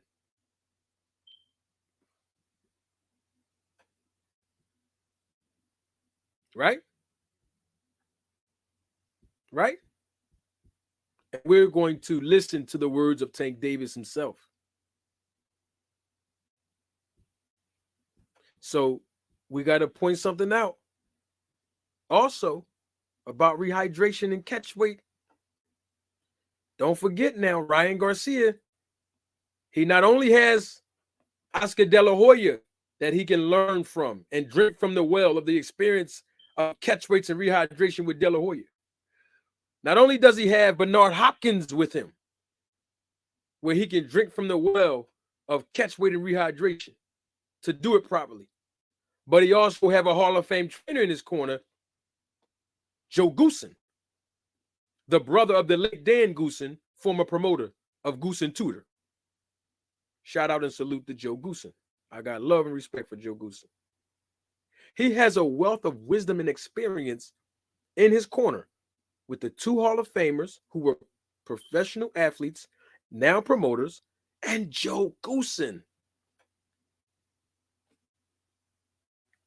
Now, Let's listen to what Tank Davis said when he was asked about the rehydration. So we heard what Ryan Garcia said in the beginning of how he basically walks around. This was 2 years ago at least a minimum nowadays of 150 pounds. We heard him say he'll knock out Tank Davis in 2 rounds on Mike Tyson's podcast. We've heard Bernard Hopkins say he's daring to be great. He made no excuses. He's made concessions to the demands of the A side to rehydrate in this clause and even fight at a catch weight. So now let's hear Tank Davis when he's asked about, you know what, I'm doing way too much talking. Don't take my word for it. Roll the tape.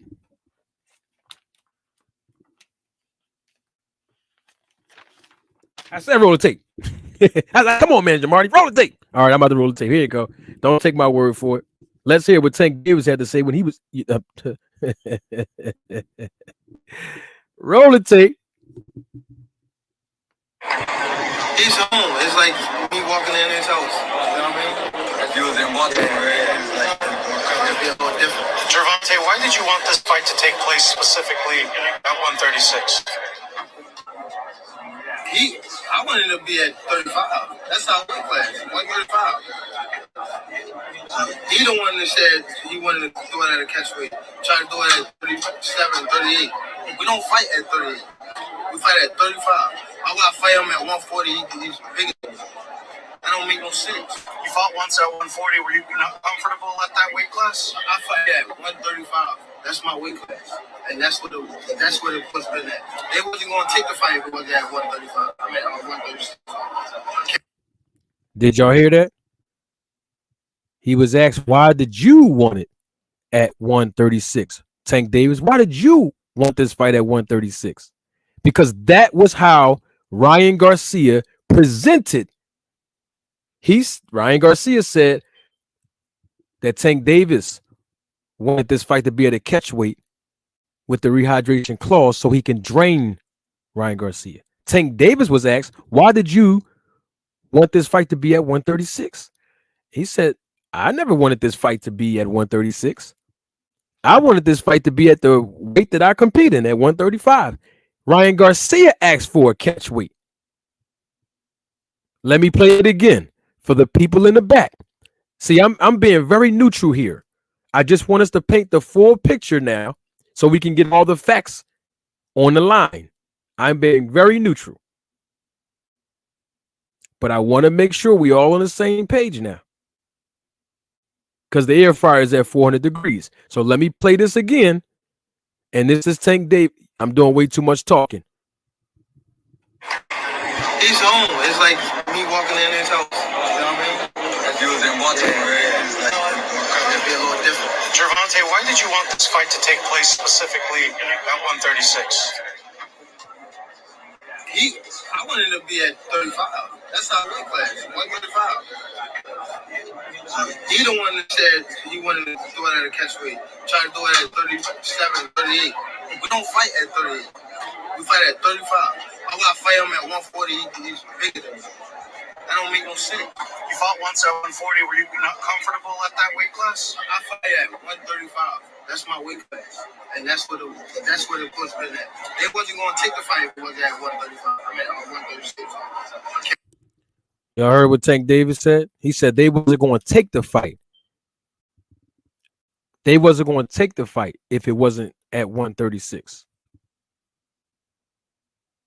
That's what he said. I'm just telling y'all what the man said. Because we both know, me, manager,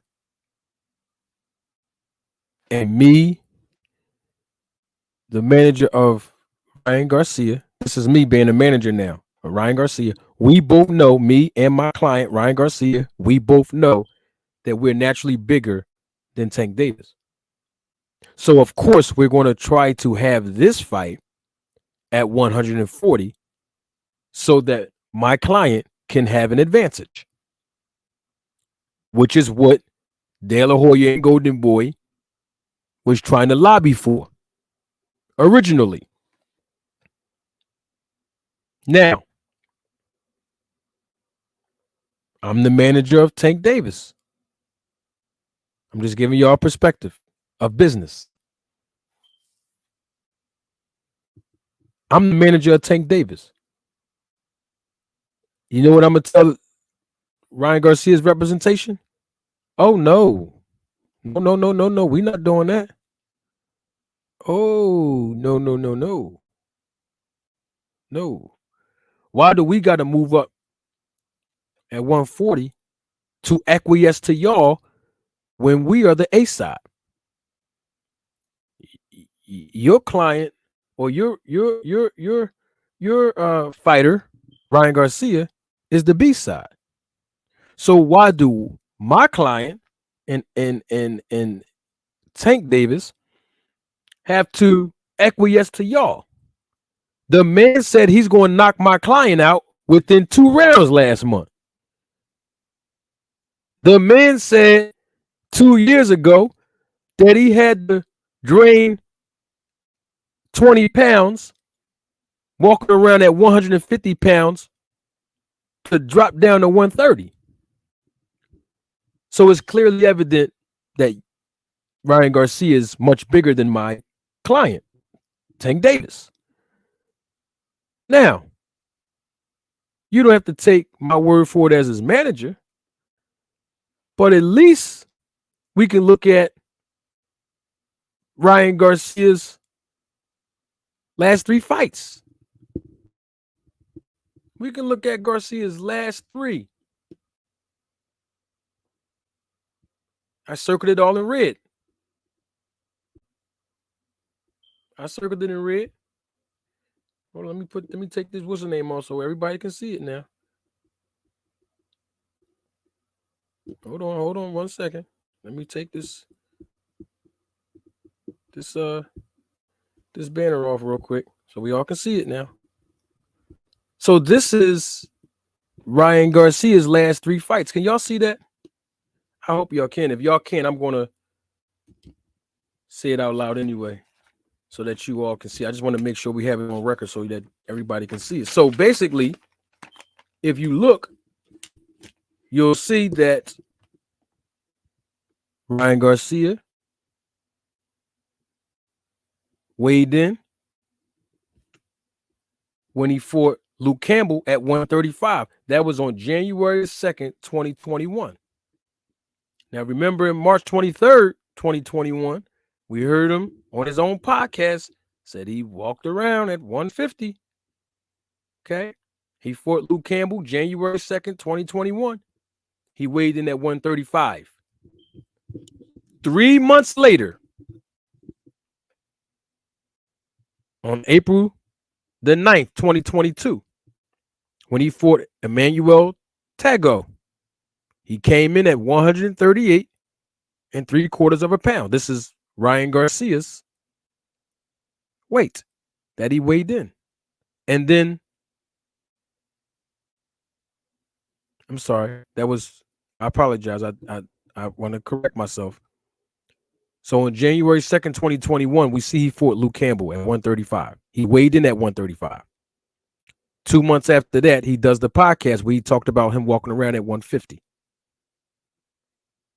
And I said 3 months after that. No, it was actually a year and 3 months after that. In April 9th, 2022, that's when he weighed in the night of the night of the weigh-in at 138 3/4 pound, 3/4 of a pound, almost at 139 against Emmanuel Tago. And then 3 months after that, he weighed in his next fight at 140 against Javier Fortuna. Now, this is what I'll do as a manager. This is part of my job. I'm going to look at all of this information when I see the B side telling me that their client want to fight at 140. And I'm going to analyze his last several fights to see why he want to fight at 140 against my client. Why? Why does he want to do that? I want to see what he weighed in those fights. Now, his last fight, once again, between this fight in April And his last fight with Javier Fortuna would be 9 months, which was on July 16, 2022. And he weighed in at 140. Now watch this, y'all. We got to put it all in perspective here, right? So he weighed in 140 against Javier Fortuna. And let's look at Javier Fortuna's weigh-ins. See, this is what I do as a manager. It's what you're supposed to do in negotiations, and I'm sure the A side did this for Tank. So we can see here that Javier Fortuna, he's been weighing in at the 135-pound mark in the 2 fights before he fought Ryan Garcia. But look what he weighed in when he fought Ryan Garcia. He moved up in weight. And we see that Ryan Garcia weighed in, of course, as I just said, 140. So my question is, was there a rehydration clause then?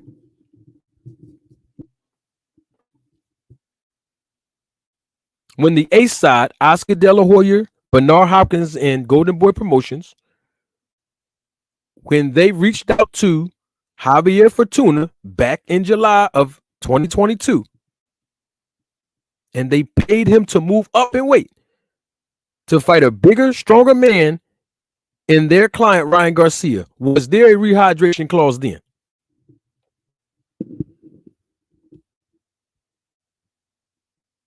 Oh, okay then. Because when De La Hoya and Garcia and them, when he was the A side, he made somebody move up in weight that wasn't at that weight. And y'all seen the results of that fight. Fortuna got TKO'd by Garcia. You see? I'm just setting the foundation, y'all. That's all I'm doing, is just setting the foundation so we can get the bigger picture and the whole story now. And now let's pull up Tank Davis's last few fights and what he weighed in. Okay? See, this is what we do as managers when we negotiate.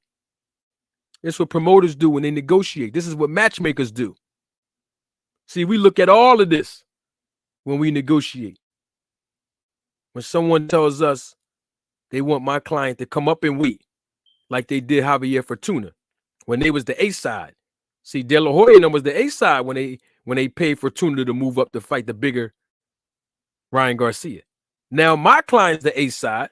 We're the A side over here. And all of a sudden now there's an issue.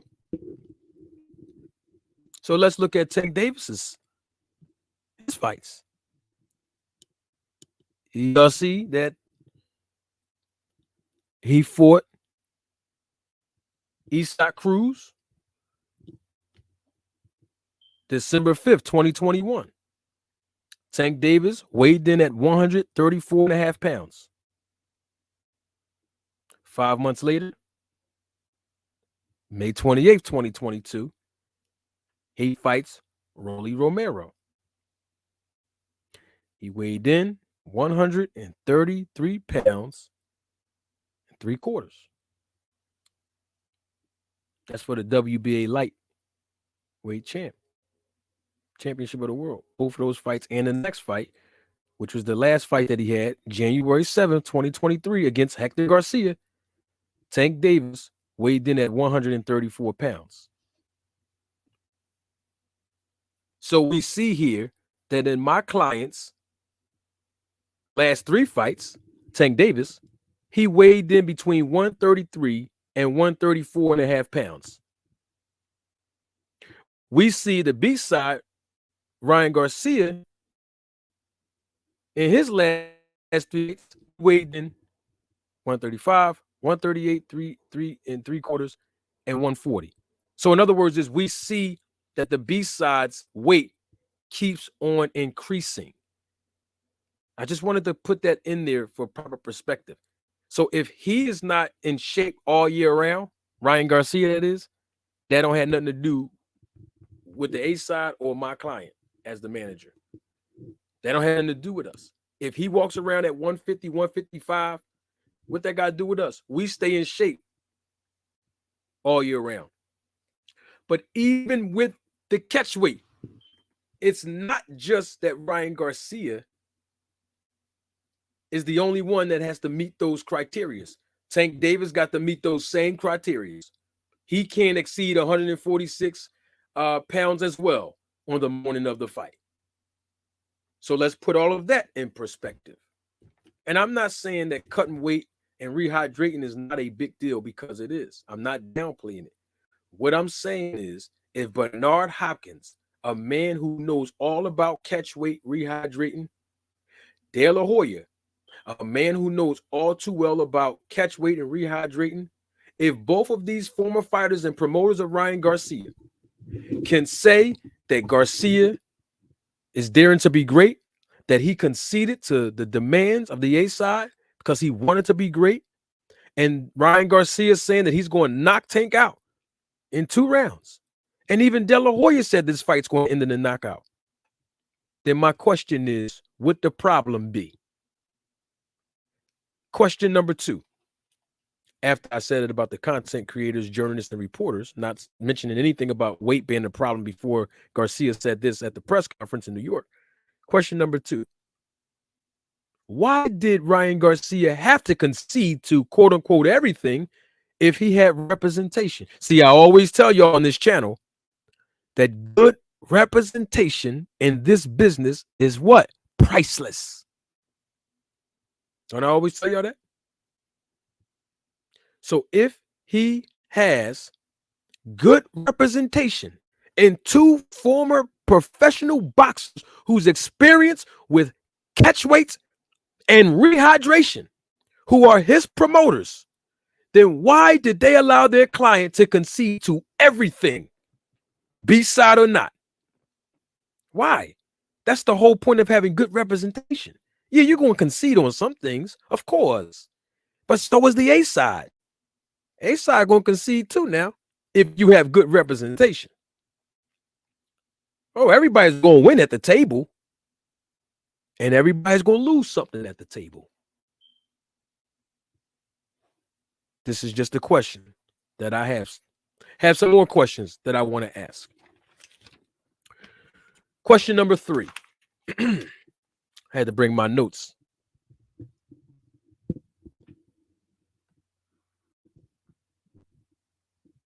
If Ryan conceded to everything, like B-Hop said, and so did Ryan Garcia reference this, then why is the rehydration clause the only thing Ryan Garcia publicly mentioned? I didn't hear him mention anything else that he conceded to, but he sure mentioned that rehydration clause. We need answers. We need answers to these questions that I'm asking. Because it sounds like to me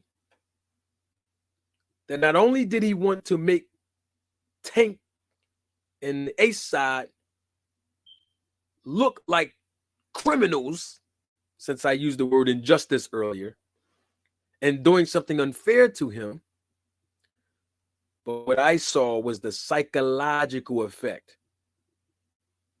See, boxing is 85% psychological and 15% physical. There's an old proverbial adage, and y'all know I always slip a spiritual principle in my lives. From the abundance of the heart, the mouth speaks. So if Ryan Garcia spoke out of his mouth, right? What he said out of his mouth was something that he felt in his heart, that he concentrated on, that's playing on his mind, that's wearing on him psychologically. And that's why he spoke on it. And so now behind him speaking on it, nobody else might think about this or say this, but I will. By him publicly speaking on it, from the abundance of his heart, his mouth spoke, he's already lost the first round of this fight. He lost the first round already. The first round is the psychological advantage of making weight and showing Tank Davis that whatever y'all throw my way, I'm going to overcome the obstacle because it's playing too much up here. You know how Mike Tyson used to play mind games before a punch was even thrown? Bernard Hopkins, he's really good at that. Bernard, he get into the fighter's head before he even get in the ring and throw a punch. You see my point? I have some more questions. We need answers. Now, how long did Ryan Garcia know about this rehydration clause? Since he might not be in shape all year round, how long did he know about this clause? You think he just found out while he was in New York when he said that? No. So how long did he know about this rehydration clause? That's important. How long did he know about the catch weight? How long? If he walks around at a minimum of 150 pounds, how long did he give himself to psychologically prepare to make weight and then rehydrate properly? That's a question. We need answers. We not from 63rd. Thank you for your contribution always and your support to this channel, man. Always another one of my day ones. Thank you. We not from 63rd. You says Fortuna fought Granados at 140 and Tank also fought at 140 against Barrios. That's true. That's true. Salute to D-Town Boxing. Says he knew before he signed the contract. Salute to AM Sports Media. My man Jason is here in the chat as well. Salute to him. Matter of fact, let me do this while we air frying on this. Let me do this real quick. Hold on for a minute. You know how we do. When I see family, I recognize family. Hold on, let me get this done. Yeah, we're gonna get this done. But so we need answers. How long did he know about this? Since it's, it's a form of injustice, how long did he know? We need answers. That's important. We need answers on that. You see what I'm saying? We need answers. Let me put that in the chat real quick. Yeah, I ain't gonna cook by myself now. I can air fry by myself, but I see family in the building. I see D-Town Boxing in the building. I see Paul Counter in the building. I see AM Sports Media Jason in the building. That link for them. That link for them. Anytime I told them anytime they want to come up here on my platform, anytime. So that's what I want to ask a question. I got some more questions. Why are people sounding like they're already counting out Ryan Garcia by emphasizing the rehydration clause? Most people that's talking about the rehydration clause in the same breath say that they think that Tank Davis is going to win. So my question is, why is people counting Ryan out? Okay, there's a rehydration clause. It's not the first time this happened. It's not the second time it happened. This has been going on for decades at this point with rehydration clauses. You see what I'm saying? Salute to my boy from, I think he's from Jersey, my man Crown Jewel Boxing. He came on here. Oh, my man is already in the chat as well. I got to acknowledge him. Aaron H. Muhammad, my guy, what's going on? Let me let my man Crown Jewel come up. See what my brother got on this. Crown Jewel, you there with me? Yeah, I'm here, manager. You hear me? I can hear you loud and clear, champ. All right. How you doing tonight? Everything all right? I'm doing great, man. I'm air frying this evening. What's up with you? I just got one thing to say. I ain't gonna hold you long. As you can Okay. you see, my voice a little messed up because I've been sick, but I had to come on and touch on this subject. Ryan did an interview after the press conference yesterday, and they asked him about him being weight drained because of the rehydration clause. And I agree with you. Rehydration clauses are very common for people who know the sport. But Ryan himself said, I don't like to gain a lot of weight after the weigh-in anyway, and I typically enter the ring at 148, so the rehydration clause shouldn't bother me. That was Ryan's words. So if that's Ryan's words, I don't know why he brought it up, and all his stands to just stop talking. Just stop talking. Wow. You signed the contract, you agreed to the terms, see you on the 22nd. Very good point. I didn't know he said that, but I wish I would have known that. I'd have played that. Yeah, he did an interview after the press conference yesterday, leaving, and you could tell it was like one of the reporters grabbed him as he was walking away, and he might have slipped up and said something he didn't want to say, but he said it. He said, I don't like to gain a lot of weight, and I only come into the ring at 148 anyway, so 2 pounds shouldn't make a difference. That killed his whole excuse right there. Wow. I'm going to definitely do my research on that and roll the tape on that, brother. I appreciate that, Crown Jewel. No problem, no problem. I appreciate you coming on. I appreciate you having me. Keep cooking. Anytime, brother. Thank you. You have a good evening. I hope you feel better, champ. Appreciate you. Peace. Wow. Did y'all hear that? I didn't even know that. I got to do some research on that. Wow. Sound like somebody set up an excuse right now. And here's the thing, y'all. Let me put this in perspective. And I need everybody in the chat to engage with me. Yes or no? You can put a Y or N when I ask this question. If the roles were reversed and Ryan Garcia was 135 and he wanted this fight at 136 at the catchweight with the rehydration clause, and Tank Davis was in Ryan Garcia's shoes, who fought his last fight at 140. Do you think the A-side Golden Boy Promotions would have done the same thing that PBC done on behalf of Tank Davis?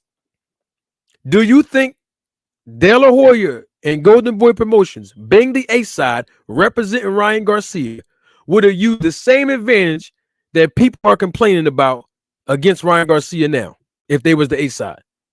Yes or no? We don't all have to agree.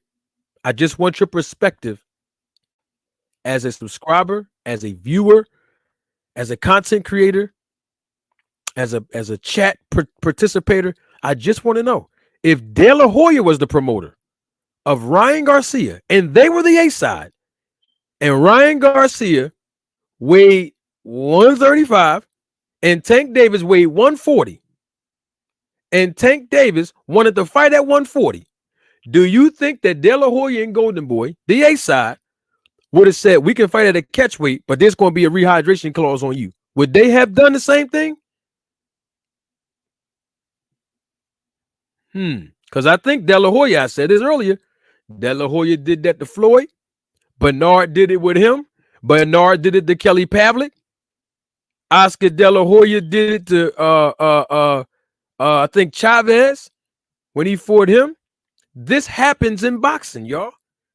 So the question is, would Golden Boy and them have done it if they was the A-side? Absolutely. They sure would have. Absolutely. It's just good business. Now, I got to turn the air fryer down just a little bit because the guy that knows how to cook very well in the air fryer is right here, right now. And y'all know it's my guy, D-Town Boxing. What's going on, champ? What's going on, boss man? How you doing? I'm doing wonderful, sir. How about yourself, man?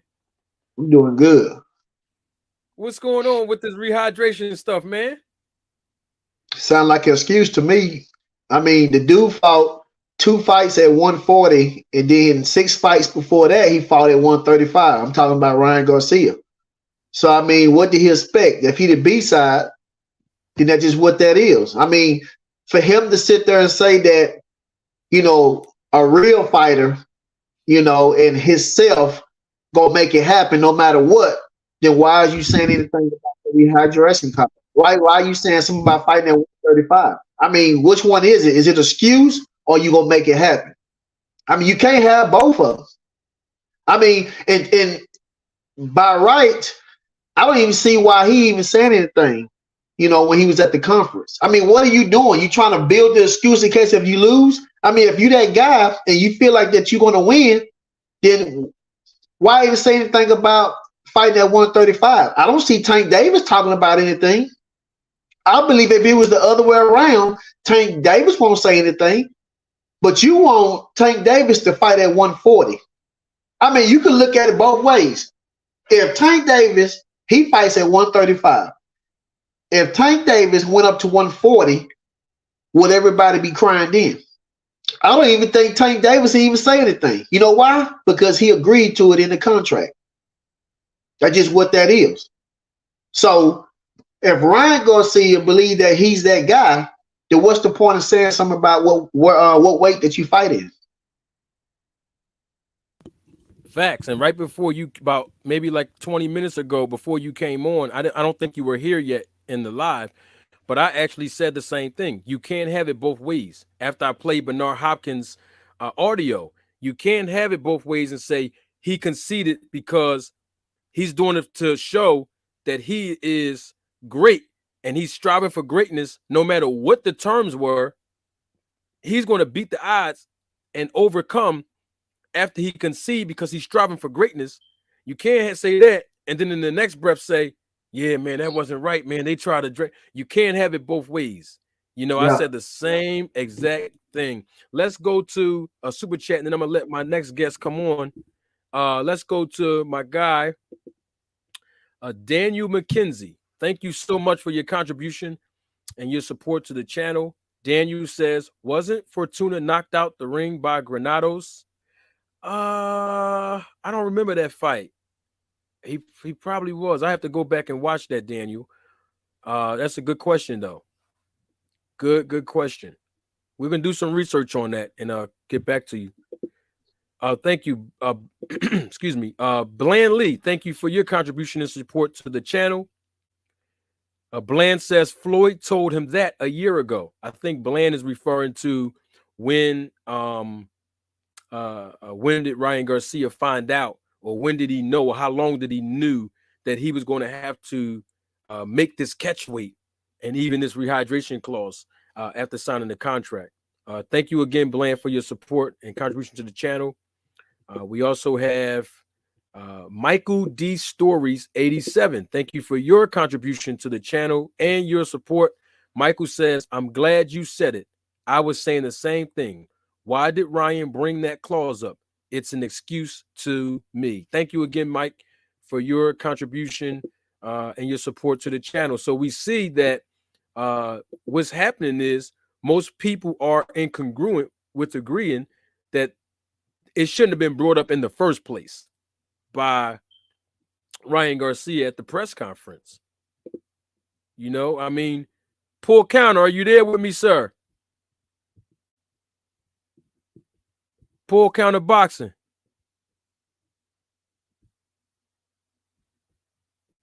I don't think he can hear me. Let me see if he can jump back on. Until then, in the meantime, let's catch this other super chat by my guy. Again, thank you for your contribution again. We not from 63rd. Appreciate you. If I was the manager of Ryan, I would accept the 10-pound rehydration clause, but only with the condition that Tank can only rehydrate 5 pounds. Hey, we not from 63rd. That's a good point, brother. Good point. And guess what? We don't even know if that's not in the contract. What you said could be in the contract. We don't know because Ryan Garcia didn't tell us the rehydration clause difference between him and Tank. So I would assume naturally that it would be the same as Ryan Garcia, the 10 pounds. But hey, that would have been a good deal for De La Hoya and them to put in there. Go ahead, Detail. You want to cook? Like I said, I want to see this fight. I think this fight is a great fight for us since, we are not able to get the fight that we actually want, between Errol Spence and Terrence Crawford. So it's good to see that the young guys are trying to make it happen, and in my opinion, I believe that Tank Davis will win. If Ryan Garcia stick by his plan and box and move around, then I think that he could be successful. But it's hard to move around and to stay out of Tank Davis' range. Sooner or later, you could just get careless one time and you get knocked out. The same way as with Deontay Wilder. You could be winning 11 rounds and get hit one time and it's over. Oh, man, that's a great point. Definitely a great point. Paul Counter Boxing, are you there with me, champ? What's up? I mean, Your audio is still flickering again. Paul Counter. yeah, I'm on my phone. We can't make out what you're saying. Paul, can you hear us? Yeah, I can hear you. You sound choppy on your end, brother. Maybe I got closed off. You want to jump off and jump back on? Yeah. Okay, you got it. Yeah, so you're right about it. And the thing about it is this. I mean, look, why sign a contract? He got Bernard, he got De La Hoya over there. I'm sure they know, what to do. So it's like they believe that he gonna win. So if you felt that way, why sign a contract? Why even speak on it? I mean, my thing would be with Ryan Garcia, why speak on it? Because technically speaking, if I was managing Tank, everybody gonna be in an NDA. Well, our side, we don't talk publicly about private business anyway. But we're gonna make sure De La Hoya and them, that's what I would have done. I'm gonna have them sign a non-disclosure agreement because this whole time, I'm just saying if I was managing Tank with PBC, this whole time, De La Hoya been going through the media, especially on Twitter, already saying disparaging things about me and Tank's team. If this fight don't happen, is our fault. All this stuff like that. So it's like y'all not gonna speak on nothing that's going to, try to incriminate us like we did something wrong or say anything disparaging about us when y'all signed this contract, because y'all was doing that in the buildup of us even negotiating. Y'all talking publicly about things behind the scenes. So I would have made them sign something. Ryan too, because there was no point of really bringing it up. Honestly, I don't see what the point of Ryan Garcia speaking on it and then come out with the Dare to Be Great concept. You can't have it both ways. You know what I mean? And on top of that, the fact that it's going to be a rehydration clause, it can play a psychological effect on the mind of Ryan Garcia if he's not used to staying in shape all year round. That's a fact. I'm not saying that rehydration don't give fighters problems. That is not what I'm saying. What I'm saying is if he was in shape all year round, and he said it, if that's what Ryan Garcia said, like Crown Jewel said, he usually come into fights 148 anyway. Okay, so then if you got to drop the 2 pounds, like he said, it shouldn't be a problem because you're already in shape. Joe Goosen has this kid in shape. So I know that rehydration is not a big I know that rehydration is a big deal in boxing, and it may not be as big of a deal for some fighters, but at the same time, my point is if we have a rehydration clause and we sign on the dotted line, we're making preparations for it. We're not waiting until the last minute to get in shape to do that because we in shape all year round. So what's the problem? I don't know if this is true or not. I'm not sure if it's true or not, but I heard that the rehydration clause goes into effect, meaning that they will weigh the fighters again on the morning of the fight to make sure that they don't exceed the 146-pound mark. Have you heard that too, or not necessarily? I haven't heard anything about it. I just heard a little bit from Ellaby when he was saying that they don't like to talk about what happened in the contract. He was just saying that Ryan Garcia wanted to fight at a higher weight than Tank Davis, and he was just saying that it's no reason for them to be talking about things in the negotiations.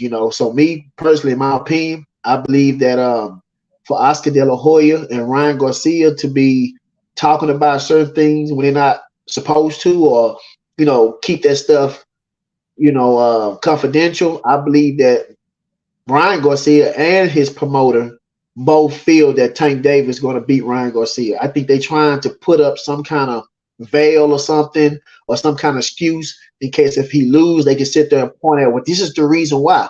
And I mean, if you sign the contract and you want to fight him, you have to do whatever it takes to get yourself prepared for that fight without any excuses. Because if you feel like that weight was going to be a problem for you, then you should never signed it. Yeah, that's facts. And so you believe that B-Hop and De La Hoya believes within themselves that Ryan Garcia is going to lose the fight? I believe they have that in their mind. You know what I'm saying? I mean, because the interview that I seen with Oscar De La Hoya, they asked Oscar De La Hoya, "What would you do to beat Tank Davis?" He said, "I go in there with a bat." That's what he said. And then he was like, "You're gonna have to use that jab. I mean, you're gonna have to double it, triple it, quadruple it, and then use your And he was like, "Go ahead, I got you." And he was like, "You got to be able to come behind your jabs with your combinations and things." And I believe that Ryan Garcia is going to have some success. Don't get me wrong. I believe that that jab is going to play a part. I believe that he got some nice combinations that's going to come behind his jab. I believe all that. I believe that. But the problem is, I believe that he got some nice combinations. I believe that he has some kind of worry that he believed that maybe he can't go 12 rounds without getting hit by Tank Davis in his chin. You can see Ryan Garcia hit the ground. I believe that Tank Davis' chin is better than Ryan Garcia's. And I mean, just watching both of them stand up against one another or across from one another, I mean, it just seemed like Ryan Garcia know within himself that he's trying to build himself up to believe that he's that guy. But I mean, I just can't see. I mean, because real recognize real. And you can see in Tank Davis' eyes, and you can see in Ryan Garcia's eyes that Ryan Garcia is trying to psych himself out. Now, I'm not saying that he's afraid to get in the ring with him. I think that he knows back his mind that there's going to be some problems. And I mean, he's going to have to pull out his bag, Oscar De La Hoya bag, Bernard Hopkins bag. He's going to have to come that bad boy with like 3 bags and try to make it happen. Not saying that it's impossible for him to win, but if you line both of them up together, everybody know that Tank Davis, majority of the people believe that Tank Davis is going to beat Ryan Garcia. And I believe that Ryan Garcia, Bernard Hopkins, and Oscar De La Hoya believe within their heart that if you look at the percentage-wise, it might be 70-30. That's what I believe. Wow, that's a very high percentage, 70-30. Definitely a high percentage. Let's see if we can get Paul Counter back on. Paul Counter, are you there, champ? Yes, sir. Can you hear me? There you go, loud and clear, champ. What's going on with you, Paul? I had to cut the YouTube off in the background. Yeah, no doubt, man. Hey, before you start, Paul, let me get my guy Incel. He's always supporting this channel. I've seen him support other people's channel. So salute to Incel. Thank you for your cash app and your contribution to the channel, Incel. Thank you so much, brother. Paul Counter, man, what you think was going on about all this rehydration stuff, man? Well, I think this is Ryan Garcia's biggest fight, and he's perceived as the weakest link. You know what I'm saying? Devin Haney said it. Everybody see him as food, and he understands his position. You know what I'm saying? This being his biggest fight, you know what I'm saying? Ryan got a lot of pride. You know what I'm saying? Because everybody looks at him as he's one of the weakest ones out of the 4 kings, right? So he's trying to build in an excuse in case he goes out there and get embarrassed, because he realized that Tank Davis is a big hitter. He could go out there and get knocked out in the first round. So he's trying to build up an excuse, you know what I'm saying, in case he goes out there and he don't perform up to par. You know what I'm saying? Because everybody already seen him back out of all of this. This is a big moment for Ryan to prove himself. You know what I'm saying? That he's dedicated to boxing. He had Canelo come out and say that he wasn't dedicated to the sport. And I think that gave him a big hit. That he took a big hit on that when Canelo came out on him. And I think this is his way of saying cushioning himself in case he goes out there and get embarrassed. You know what I'm saying? So he can have, a built excuse to land on. You know what I'm saying? In case, he could say I'm weight drained. I went up to 140. They brought me back down, and he's misconstruing the information because Tank wanted 135. He wanted to fight at 135, just like you said. And so, but the boxing people, like the fans, they don't know that. They don't know all the details like that. You know what I'm saying? So they just going by what Ryan Garcia, and of course his fans are going to agree. You know what I'm saying? Because they don't like the PBC, they don't like Tank Davis. You know what I'm saying? So they're going to agree with whatever Ryan put out there, so he can put out these built-in excuses. Because now all of a sudden they're making it seem like Ryan is some kind of devastating knockout artist or something. The only person he really beat up was Luke Campbell, who was on some kind of level. He was never a champion. Luke Campbell was never a champion, bro. And then he got knocked down by Luke Campbell. Now, I give him credit for coming back for coming back up and doing what he had to do. But after that, we seen him back out of the big fights. You know what I'm saying? He could have fought Jorge Linares. Devin went through with the fight, but he didn't. You know what I'm saying? So we question Ryan's heart, and his heart is on the line right now. So, he has a lot of pride, and, Tank, he knows Tank got that ability to turn up on him. So, he's feeling the pressure, of a big fight, and he don't know what to do. It's climbing him up the walls, and he's a dude that makes excuses, mental. He said he had a mental lapse or whatever, and that's just uncommon, bro, in boxing. So Ryan, he don't care, bro. He will make up an excuse. He don't care. You know what I'm saying? I'm just surprised that he made it to the fight, bro, that he's going to go through with it. That's a big step for Ryan Garcia to go through with a big stage fight like this. And we just got to make sure that he makes it to the ring, because we know Ryan don't get, Ryan don't care what y'all think. You know what I'm saying? If he have to back out and say he got bone spurs, he will. So we just need to keep our fingers crossed and hope that Ryan make it to the fight. We don't care what Ryan talking about at this moment. We just watching him and making sure he stay on the course of making this fight happen.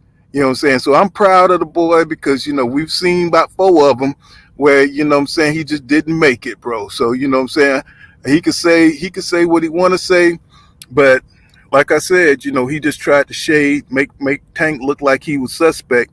And that's all it takes, really, for them to take off with that. So that's what I think, Marty. You're doing an excellent job, bro. I like the air fryer. Let's cook it. Let's bake it up. I got my fork and knife. Appreciate you, bro. Appreciate. Let me get this cash. Let me get this super chat, and I want to ask both of you guys a question. We not from 63rd, man. I gotta send him I gotta send him something, man. He's just contributed to the channel all night. Thank you so much. We not 63rd. The question is that 63rd asks is, do Nevada still have the +1, -1 rule? It's a rule where the fighters are allowed to be either 1 pound over or 1 pound under the contracted weight of a non-title fight. I'm not exactly sure about Nevada because I'm not licensed and I don't know all of their rules and regulations. We're not from 63rd. I know in other states they still have that rule, but I will look up that rule, and I guarantee you on Tuesday night I will have an answer for you publicly in our live. Okay. And I appreciate your contribution again. We're not from 63rd. Thank you so much, my brother.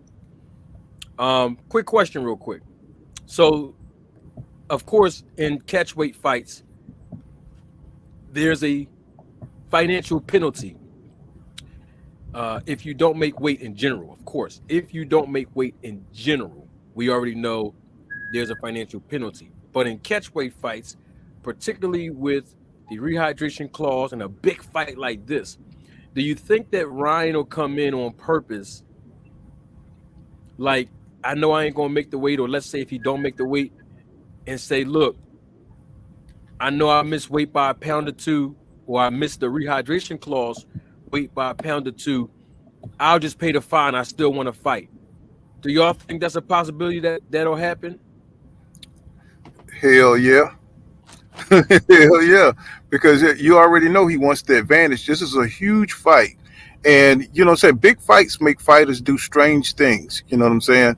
Especially when it's for the stardom of 135. You know what I'm saying? Because let's just keep it real. This is the biggest fight right now at 135. Whoever wins that, if you knock out Tank Davis, you the man. You are the man. So, would he cheat in that situation? Of course he would. You know what I'm saying? Because Ryan Garcia has nothing to lose. He has absolutely nothing to lose in this situation. I mean, where does he go? You know what I'm saying? If he lose to Tank Davis, everybody already expects him to get knocked out in this fight. So, you know what I'm saying? For him to come in there overweight, he don't have a belt. You know what I'm saying? He don't have a belt to win. He don't have a belt to lose. So why not try it? You know what I'm saying? I think it's a big possibility that he might come in there and do that. They're not going to turn back at that point because it's too much at stake. So somebody's going to look at him and be like, "No, man, we ain't fighting." No, of course they're going to go through with the fight. So why not? Why not give it a try? And I think he would do something like that. You know what I'm saying? I think that's part of his character. Yeah, you got a good point there. Let me get this other super chat from my guy, Day Warner. He's always supporting the channel. He's supporting other people's channel. My guy, Sean Clark. Salute to you, Sean Clark. Thank you for your contribution to the channel. And he says, Ryan crying about the hydration clause is a built-in excuse. If he agreed, what's the point of complaining about it other than using it as an excuse? Good question. That's the same thing that Paul Counter is saying. And that's the same thing that D-Town Boxing is saying as well, Sean Clark. So that's a very good question. Thank you for your contribution. And D-Town, I mean, Paul Counter just said it the best. He said, man, that'll be a crazy excuse for Ryan to use if he does miss the weight on the rehydration clause to still have that advantage and still be able to, hey, fine me then. Y'all say the fine is $225 or $250,000, whatever the fine is, just fine me then. I don't care. I'm still gonna come in overweight to get the advantage. Mm-hmm. You shook your head and said that's a possibility. What's your thoughts on that? I believe it's going to go a lot further than that. And the reason why I say a lot further than that, I'm talking about after Ryan Garcia lose. You know what I'm saying? I mean, we all know that Oscar De La Hoya and Ryan Garcia and B-Hop are always making excuses. You know, and Ryan Garcia is probably one of the best fighters that they have, according to them. You know what I'm saying? And I believe after he lose, the excuse going to be about the weight drain, and also they're going to try to big up Ryan Garcia and say that how come Tank Davis won't fight Ryan Garcia at 140 since they already fought at 135? Let's fight at 140 next and do a rematch, and we'll see if Ryan Garcia will lose against Tank Davis. So I believe that they will take it that route after Ryan Garcia loses. Mm-hmm. Wow, I didn't even think about that part. But see, the reason I didn't think about that part is because I don't know if this is true or not, but I heard that there is now, let me be clear. I'm not saying I heard it from an inside source. I'm just saying I've heard it from other people that may have heard it from other people that's close to the situation, that there is only one way of a rematch clause. That if Ryan Garcia loses, he doesn't get a rematch, but if he win, he does. Well, if Ryan Garcia wins, Tank Davis get a rematch. But if Ryan Garcia loses, he doesn't get a rematch. Did y'all hear anything about that? No, I ain't heard nothing like that. I thought Golden Boy was supposed to be over the second rematch. That's what I heard. What that they would be in control of the second match, and that's why they agreed to it, to the fight. Yeah, I mean, I would hope. I don't know all the details. Mm-hmm. I'm listening to you, bro. I don't know all the details, but I thought Oscar De La Hoya, they supposed to take over the second fight. I thought they're supposed to have a second fight regardless. You know what I'm saying? So I mean, like I said, I haven't heard anything about it. after that. And I thought that's why they agreed to the fight, so they could have, their side of it or in the rematch. But I don't know all the details behind that. Mm, You know what I'm mm, saying? yeah. And so, mm-hmm. Wow. Let me get these two super chats real quick, guys. We got. Oh man, I got to send this guy. I don't know if he smokes cigars. I don't, but I got to send this guy a box of cigars. We not from 63rd, man. Man, y'all can't let him be the only one contributing to the channel now. Now we appreciate you. We not from 63rd. Thank you so much, man. He says, remember AB used that rule versus John Molina. I do remember that. And AB always had problems making weight because he definitely just walk around and he don't stay in shape all year round. So I definitely remember that rule. So you might have a good point there about that rule that you asked about earlier. And I told you I'm gonna do some research on it so I can have the proper information for you and all the audience. Thank you again for your contribution. We not from 63rd. Really appreciate it, my brother. We got Michael D Stories 87. He contributed to the channel earlier, and he's contributing to the channel again. Thank you so much, Mike. He says, I'm new to the channel, just wanted to show support. I'm from Baltimore and a diehard Tank fan, and it's just nice to hear someone speak logic for once. Every other channel go to its straight hate. Well, man, this is what we do here, Mike, and I appreciate you being a new viewer to the channel. I look forward to seeing more of your feedback in the chat if you haven't done so already. I encourage you to subscribe to the channel so that you can get all of the content that I produce, and it's going to be all logic, all facts, and all real when I roll the tape. And I do have to agree with Michael on this one, poor counter. We see some of our counterparts, D-Town Boxing as well, who has come on YouTube, and I'm not saying that they're hating on Tank because most of them think Tank's going to win, but I saw that a lot of people didn't give the whole picture of the rehydration clause situation. So I wanted to play what Bernard said, what Ryan said 2 years ago when he walks around at a minimum of 150. What Ryan said that he's going to knock Tank out in 2 rounds in this fight last month when he was on Mike Tyson's podcast. I wanted to show all of that because it just gives a big picture of everything instead of just looking at it from one side, like the A side or Tank Davis's side was being an injustice toward Ryan Garcia. So I played Tank Davis's interview when he was asked about the rehydration clause, and he basically said, I think Paul Counter, you was here when I played that. I don't know if you was here, Detail, but Tank Davis said that he said it was Ryan Garcia's idea to do a catch weight because he didn't want to come down to 135. So they agreed to the catch weight being 136, and that's why the rehydration clause came up. But all of this was actually Ryan Garcia's idea because he did not want to come down to 135. Of course, we already know that De La Hoya and Golden Boy, they were trying to maintain an advantage by having Tank move up a little bit because they already know Ryan Garcia going to come in real big. You know what I mean? It just so happened that the A side was more swift enough to be able to say, oh, okay, we're going to do the catch weight, but guess what? We're going to make sure we have at least a rehydration clause so it can be an even playing field for both fighters. There's nothing injustice about that. You know what I mean? Yeah, that's true, man. Ryan just need to suck it up. It's a big fight. You know what I'm saying? In the press conference, he said he got a gifted left hook. You know what I'm saying? He should be confident. Go in and fight with no excuses, bro. You know what I'm saying? It should be no excuses on both sides. This is a big fight for him.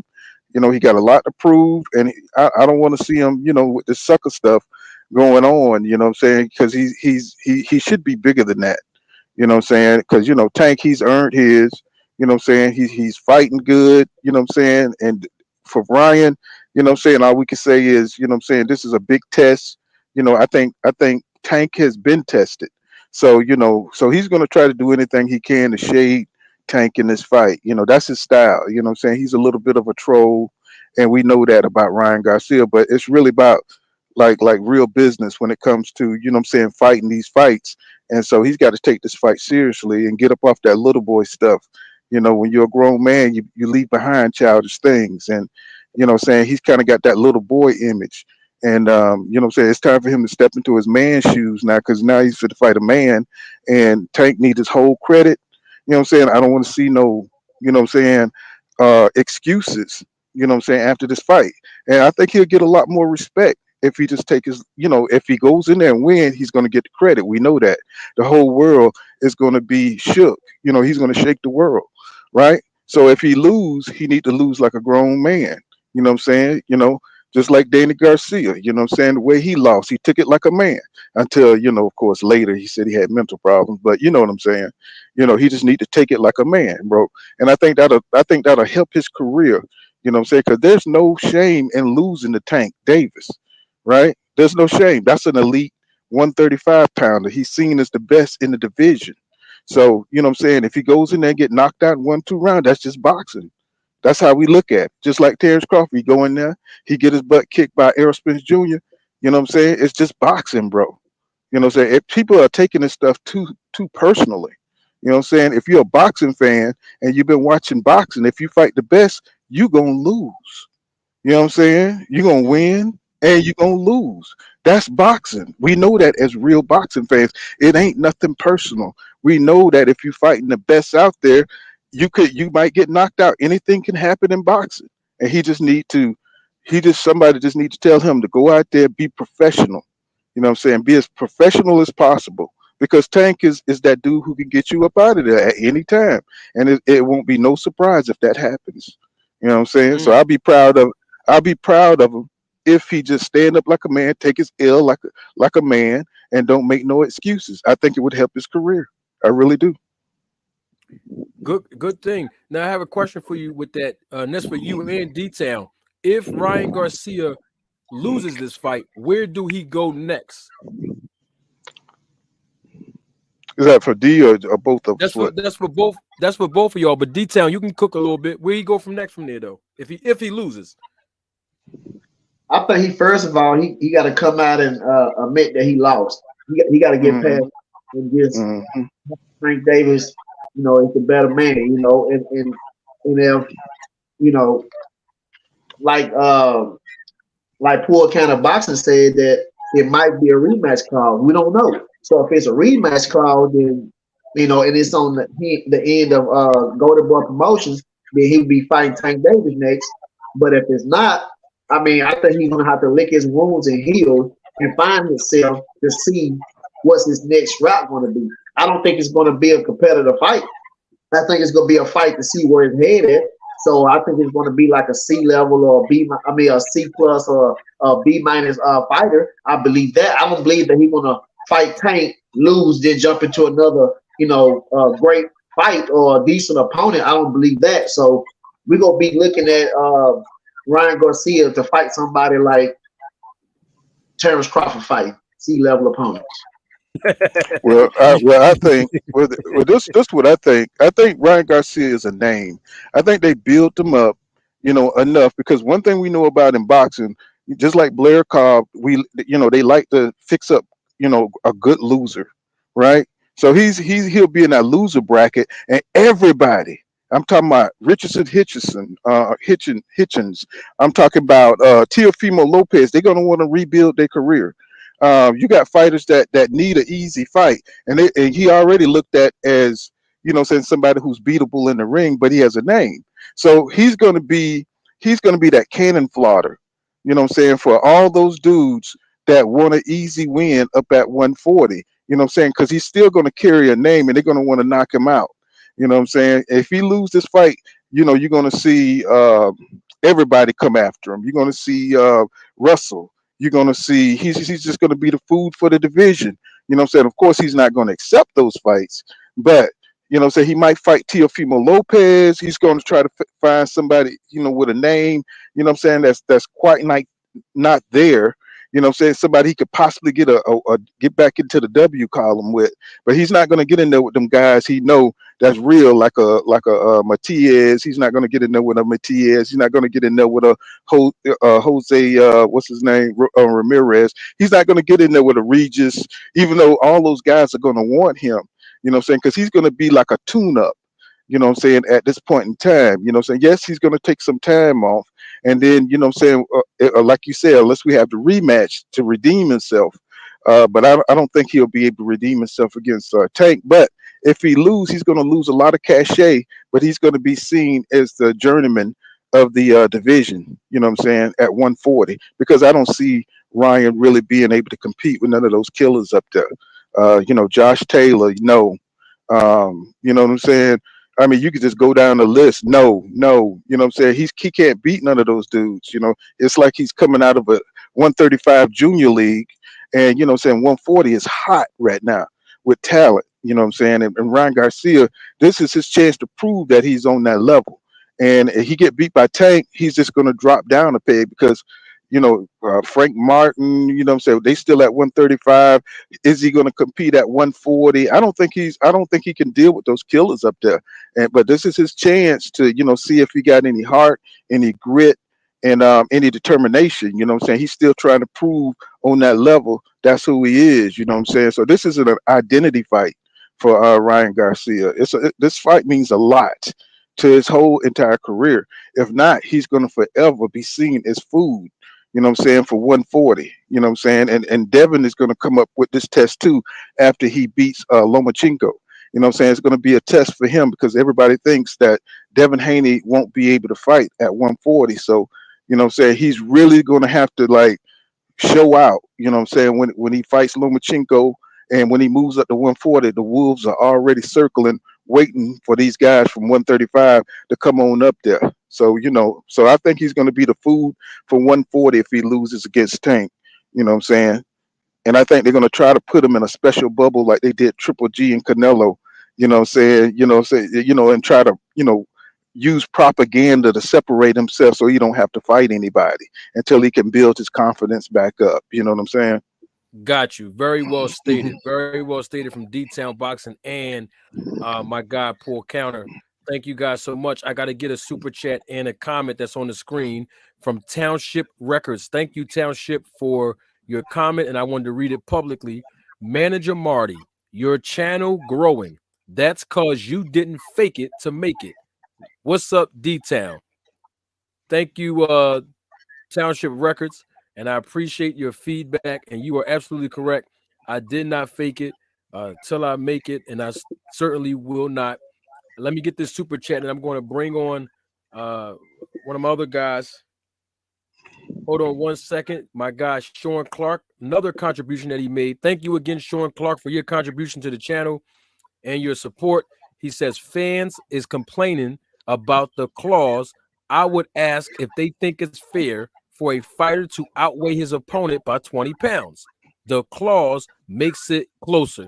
Very good point, Sean Clark. And that's why the rehydration clause is in effect in the first place. And I think that people are missing that part of it because if there was not a weight disparity, there wouldn't be a catch weight in the first place, number one.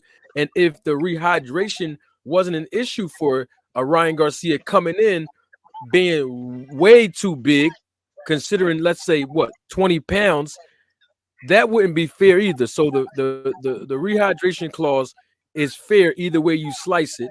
And with that being said, thank you again, Sean Clark.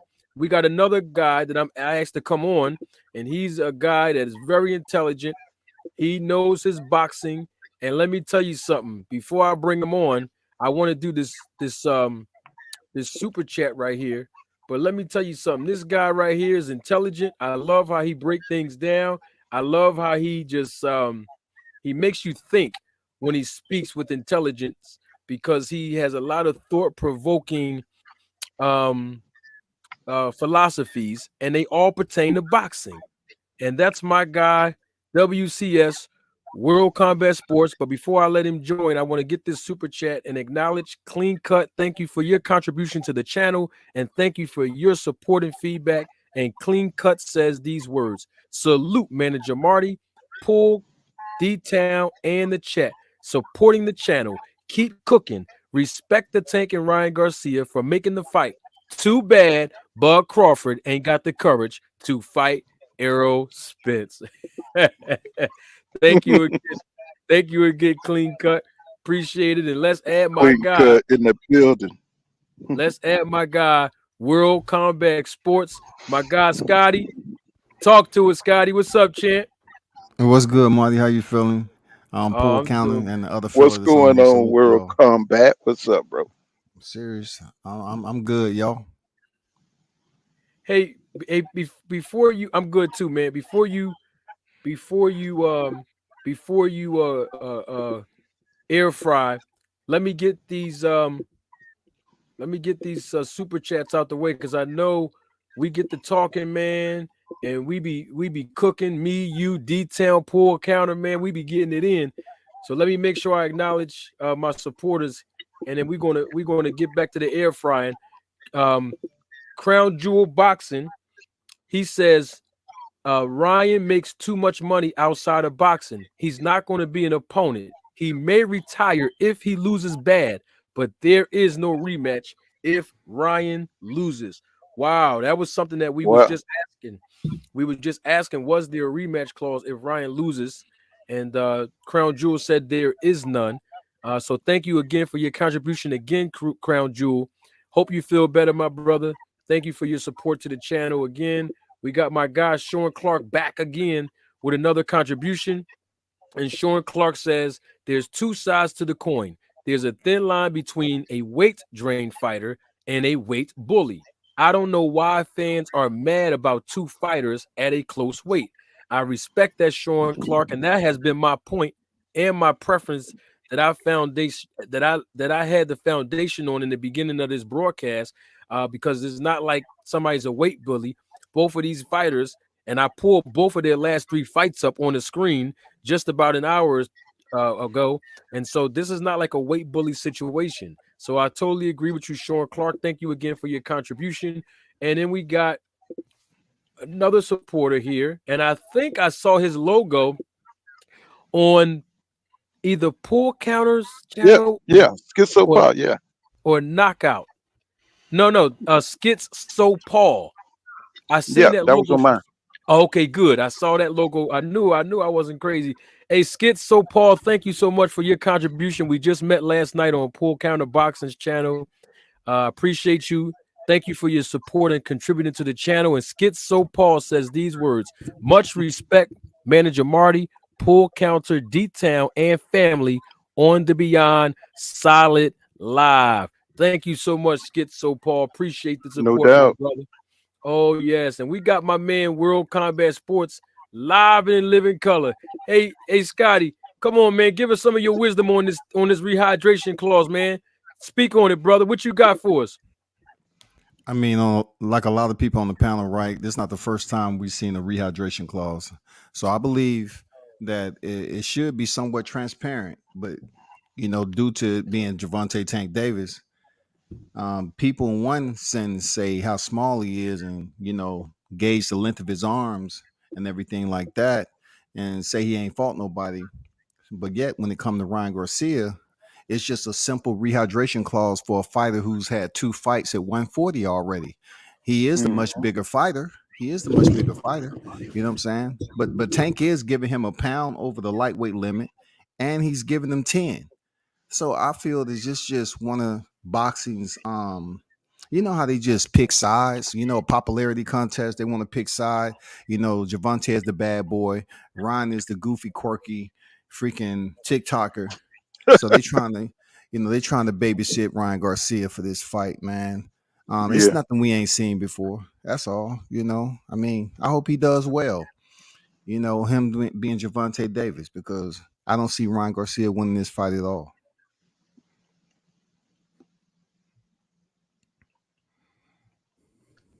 I wanted to say something.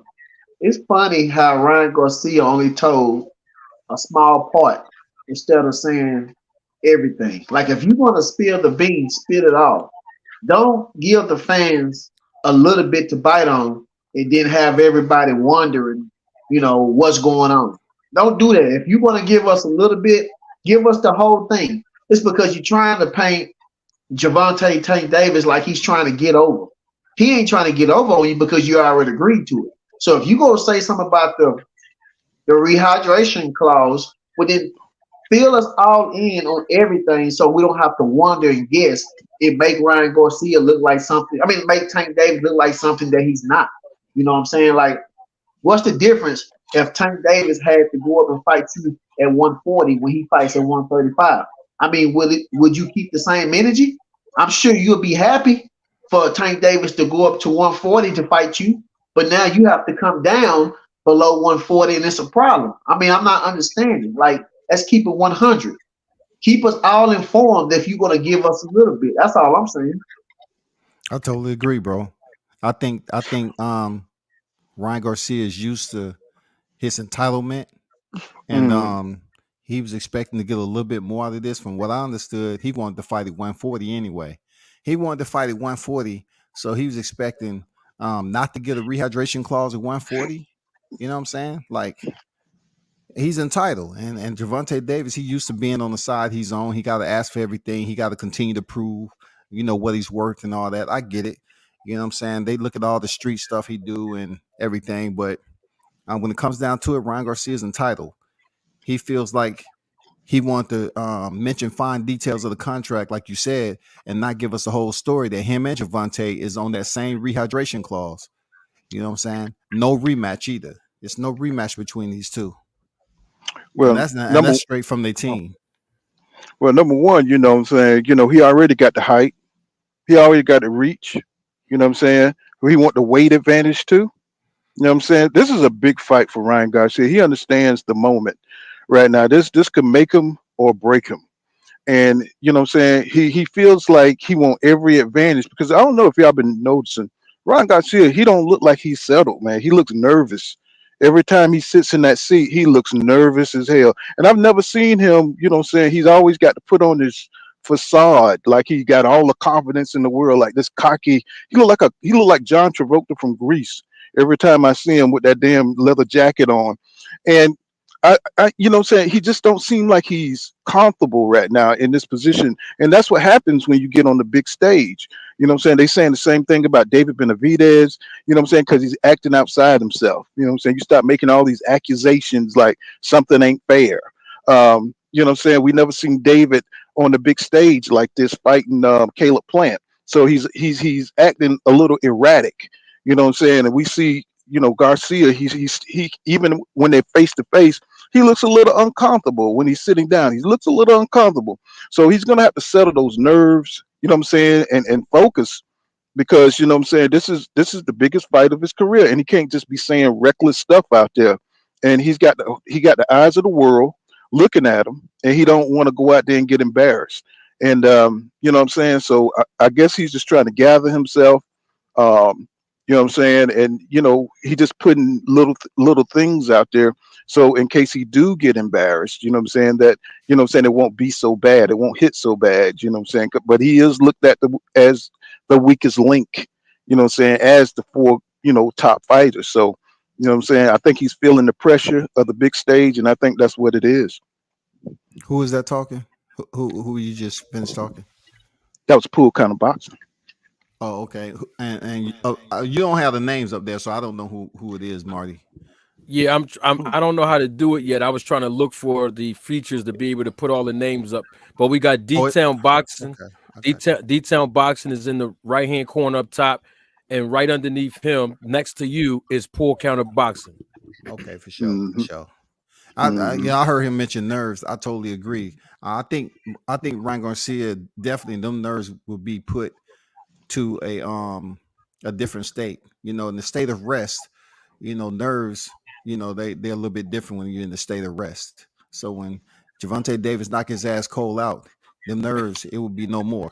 You know what I'm saying? It'll Well, be another thing calmness, about it'll be peace, it'll be everything, serenity, all that. another thing about it, if you go in there nervous like that, you're gonna tire quick. You know what I'm saying? Because he's going to be very wary of the power of Tank and it being a big stage fight. If he don't control those nerves, he's going to tire out quick. He's going to go out there and he's already a nervous type fighter.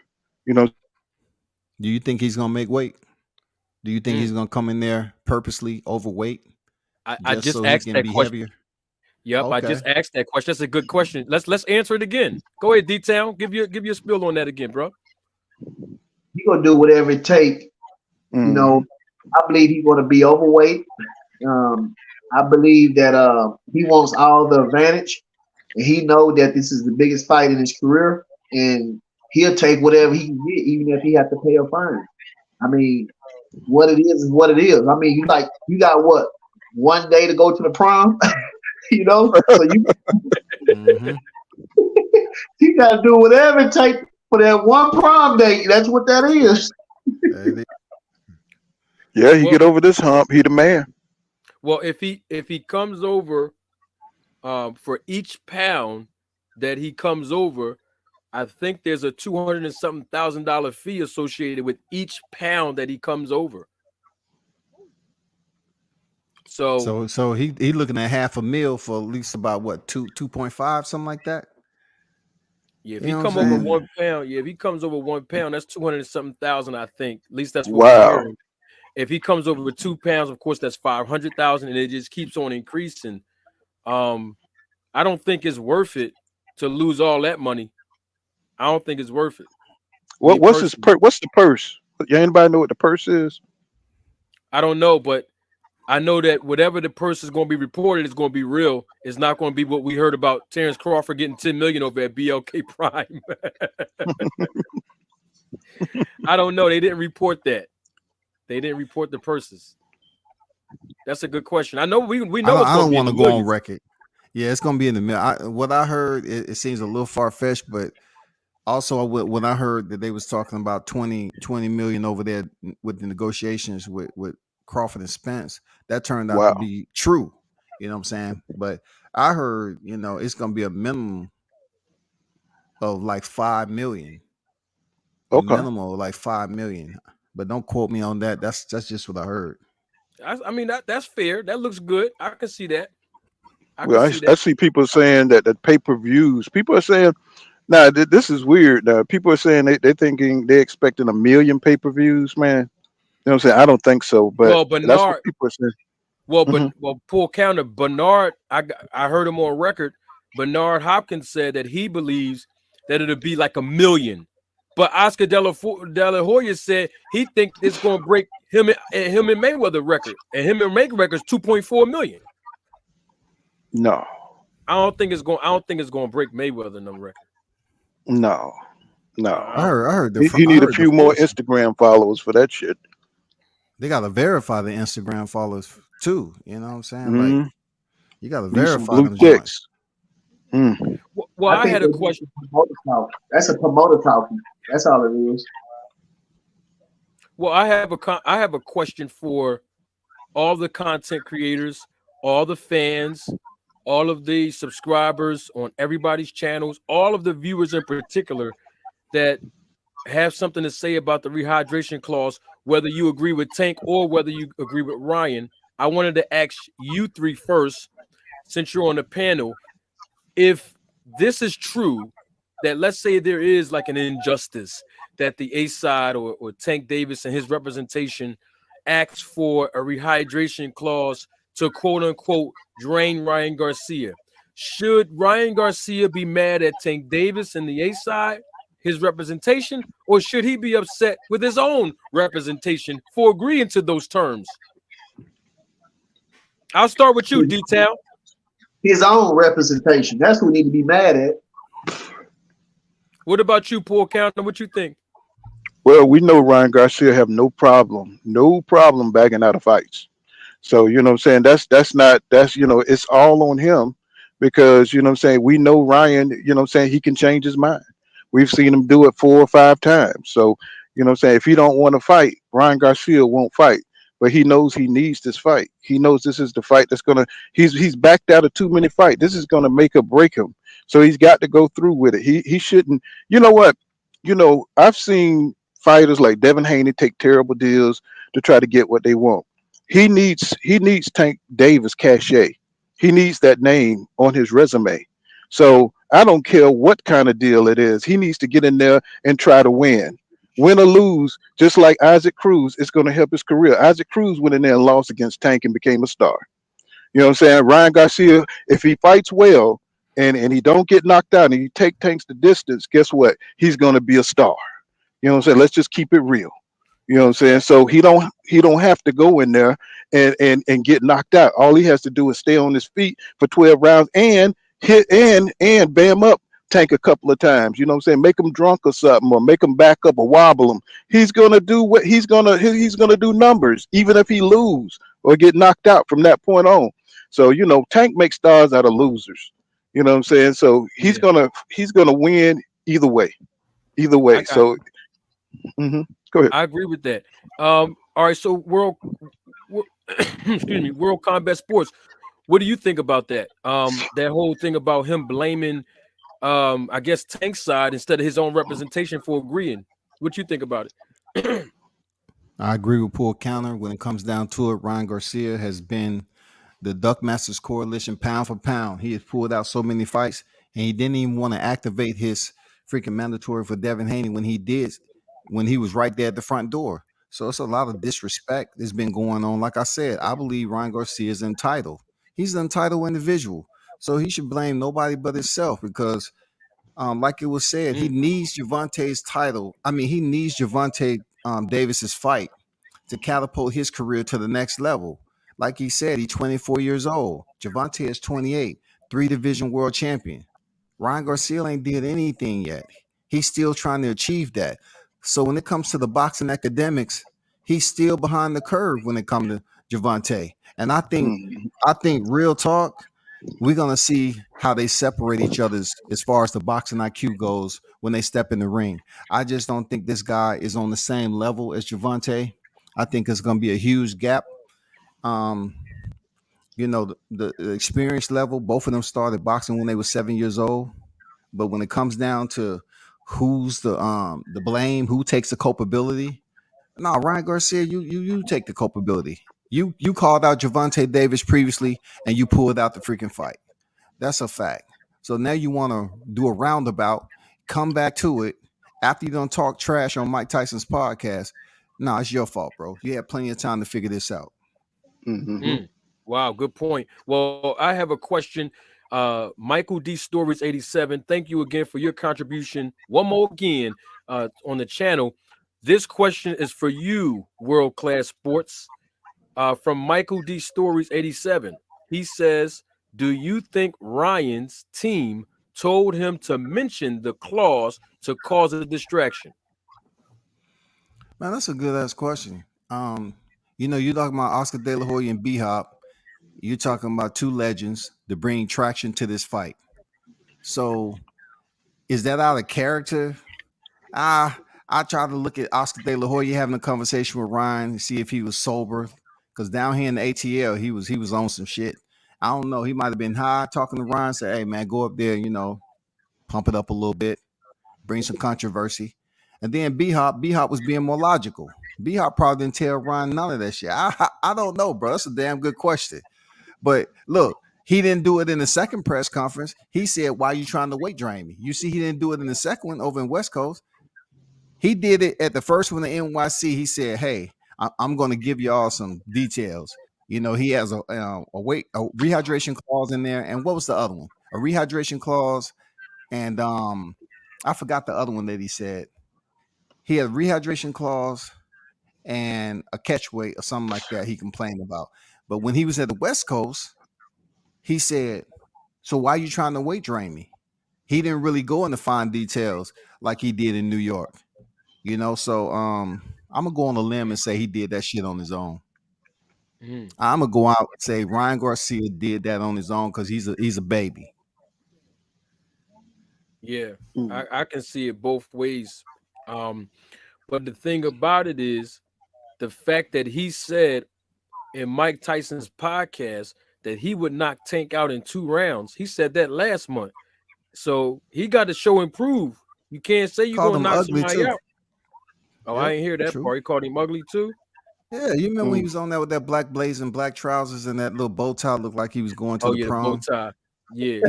He said, I'm pretty, you ugly. I'm gonna bring I'm gonna bring a stool for you to step up on. You're short. Yeah, he was talking mad shit. You know what I'm saying? Yeah. Greasy, mad greasy, man. You know what I'm saying? So it's one thing to talk noise when you're not in front of a man. So you saw how nervous he was when Tank was in his face. You know what I'm saying? He had that fist up, looked like he was about to catch a stroke or something because he couldn't get that fist down. So I guess Oscar told him, hey, because Oscar was the #1 Negro killer. You know what I'm saying? He didn't care. You know what I'm saying? So I guess he took him aside and said, hey man, when you go back in there, you better put on like you know what I'm saying, like you representing over here. And I guess that's what he tried to do. You know what I'm saying? Because he looked a little weak. Even the media said he looked a little shook. So you know what I'm saying. So they're reading the media, and he's trying to hold up his side. You know what I'm saying. So he don't look like a punk up in there. He knows what his perception is to boxing fans. So you know what I'm saying, he's got to like persevere through these press conferences, and he know Tank. You know what I'm saying, he's the real deal. He's got the experience. You know what I'm saying. Even Tank used to be a little gun shy in front of the media, but now you know what I'm saying, he's facing a real killer.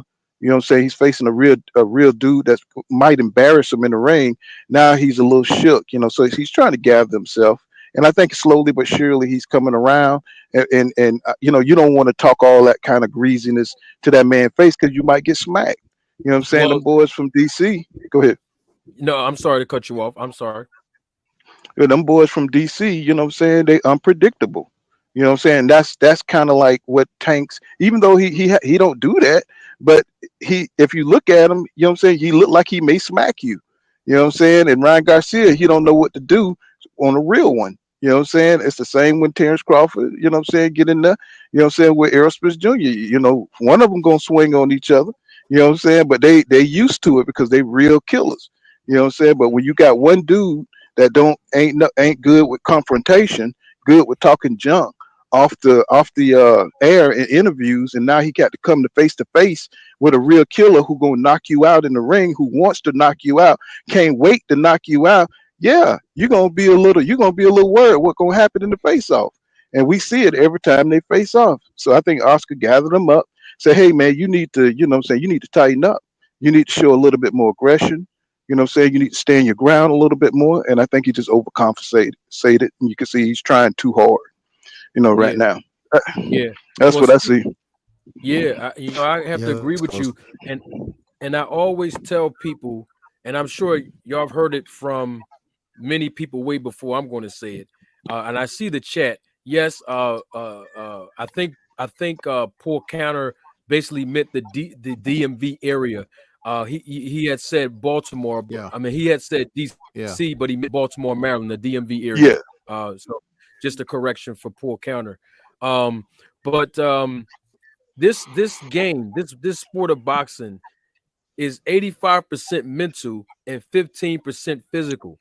And Mhm. sometimes if you don't understand all of the nuances and elements in boxing, you can see a press conference and don't know what you're looking at. You can see a boxing match and still don't know what you're looking at. So I wanted to give an insight on what we saw at the press conference. Both of them. You look at Tank Davis, right? He's been playing mind games on Ryan Garcia the entire time. You look at the press conferences. He wore a shirt with Oscar De La Hoya's face and image on there. He had on Mm-hmm. sunglasses where he can see your eyes, but you can't see his. He had on the sneakers that gave him that height, right? The sole was higher than usual to give him that height so he can feel how tall or how short he was compared to Ryan Garcia.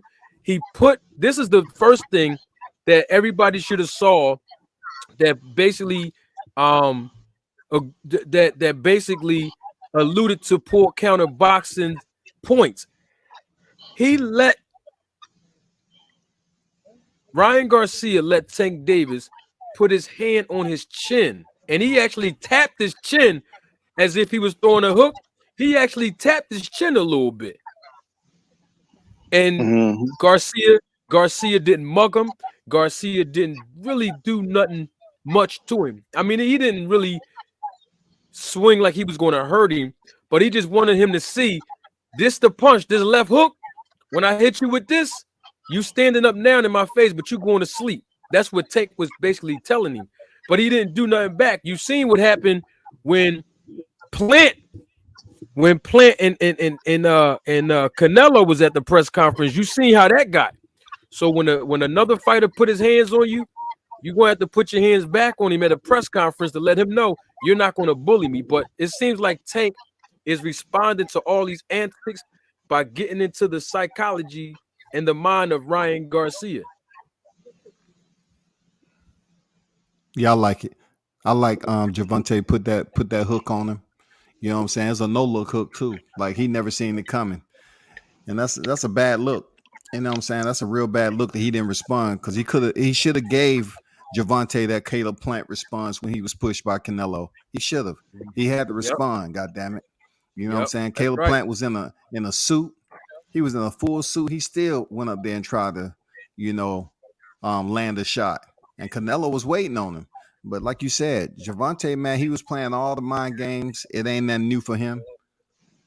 I like what he did, but I was really looking for that moment for when Gervonta did something like that. I wanted to see if he was gonna, return fire, bro. He did not return fire. He stayed holstered, and that's a problem. That's a problem there, Marty. Yeah, I But agree with you. Totally in the agree. press conference, it was interesting how everybody knows that Ryan Garcia has that hook. That's what he wants to land. He wants to jab. He wants to hook. What else does he have? I mean, if you look at his fight, you don't have to watch a lot of his film. You know what I'm saying? He's not very creative offensively. And so when Tank pointed that out, I mean, they watched the film on you, bro. You only got one punch. It's fast. You're athletic, you know what I'm saying, but you're not very creative, bro. So you're going to be trying to land that hook, you know what I'm saying, from different angles at different timings, and that's all you got. And Tank understands that. And I think it really got under Ryan Garcia's skin that he kind of exposed his limited skill set. You know what I'm saying? And everybody knows his limited skill set unless he's been working on something new, and tucking in that chin. You know what I'm saying? It's just kind of embarrassing the experience, differential, the disparagement between the two. You know what I'm saying? Because Tank, he can think in there. You know what I'm saying? He can move. He can uppercut you. You know what I'm saying? He can leap into shots. He got such athletic ability. He can do so many different things when you got that kind of athletic ability. Now Ryan has athletic ability, but he's limited into where he can't fight going backwards. That's a big problem. He's only successful when he fights going forward. That's a big problem. Tank can counter you. He can set traps and he can go forward on you. He can walk you down. You know what I'm saying? So it's going to be interesting to see how Ryan reacts. Will he cave in mentally? You know what I'm saying? Once Tank start walking him down, once Tank start doing something different that he don't expect, catching him, countering him, you know what I'm saying? What he's going to do when he can't come forward and land that left hook. You know what I'm saying? And so I just think that Ryan is starting to really think about how the fight is going to go. What is his game plan? What is he going to do? Has he improved his jab? You know what I'm saying? Can he fight off the back foot now? I doubt it. You know what I'm saying? So I just think Tank going to knock him out in like the fifth round or so. You know what I'm saying? I think he's going to run out of ideas. I think Tank going to get his timing, and then he's just going to start walking him down and stop putting those power shots into his ribs. And I think that's going to be it. I think he's going to quit mentally, just like a Amir Khan. You know what I'm saying? He's against Terrence Crawford. Just too skillful, too much power, and it's just going to be over for him. He's going to run out of ideas. He's not going to want to look bad. You know what I'm saying? And he's just going to quit around the fifth or sixth round. That's what I got. Well, we got Incel here. Salute to you, Incel. Thank you for your cash app and your support to the channel as always. Incel says, and you all can see it on your screen. Incel says, no excuses when you are in the ring. Garcia is going to knock him out. Garcia does not need to respond. Garcia will respond in the ring. D-Town Boxing. Any thoughts on, Incel saying that Garcia is actually going to knock Tank out? I mean, everybody has. That must be Ryan Garcia. Everybody has an opinion, and I mean that's just what that is. But I believe that majority of the people believe that Tank Davis is going to knock out Ryan Garcia. I mean, who has Ryan Garcia knocked out? I mean, I ain't saying he have not knocked out nobody, but if you look at the percentage of Tank Davis knockouts and Ryan Garcia, you see the difference. And we didn't see Ryan Garcia down. You know, and right now Ryan Garcia looks real nervous, and it is almost like, and I know all of y'all know about it. I mean, it's just like when Mama tell you tomorrow you getting your butt whooped. You know what I'm saying? And you like scared and nervous, but when it get closer and closer to that time for Mama get out work, when you get ready to get your butt whooped, and you more afraid and more afraid when you get closer and closer and closer. That's how it's gonna be with Ryan Garcia walking into that ring. Wow. Hey, before I go to you, Paul Counter, I'm gonna go to WCS. He's on a panel. I'm going to read his comment, and I want him to elaborate on it.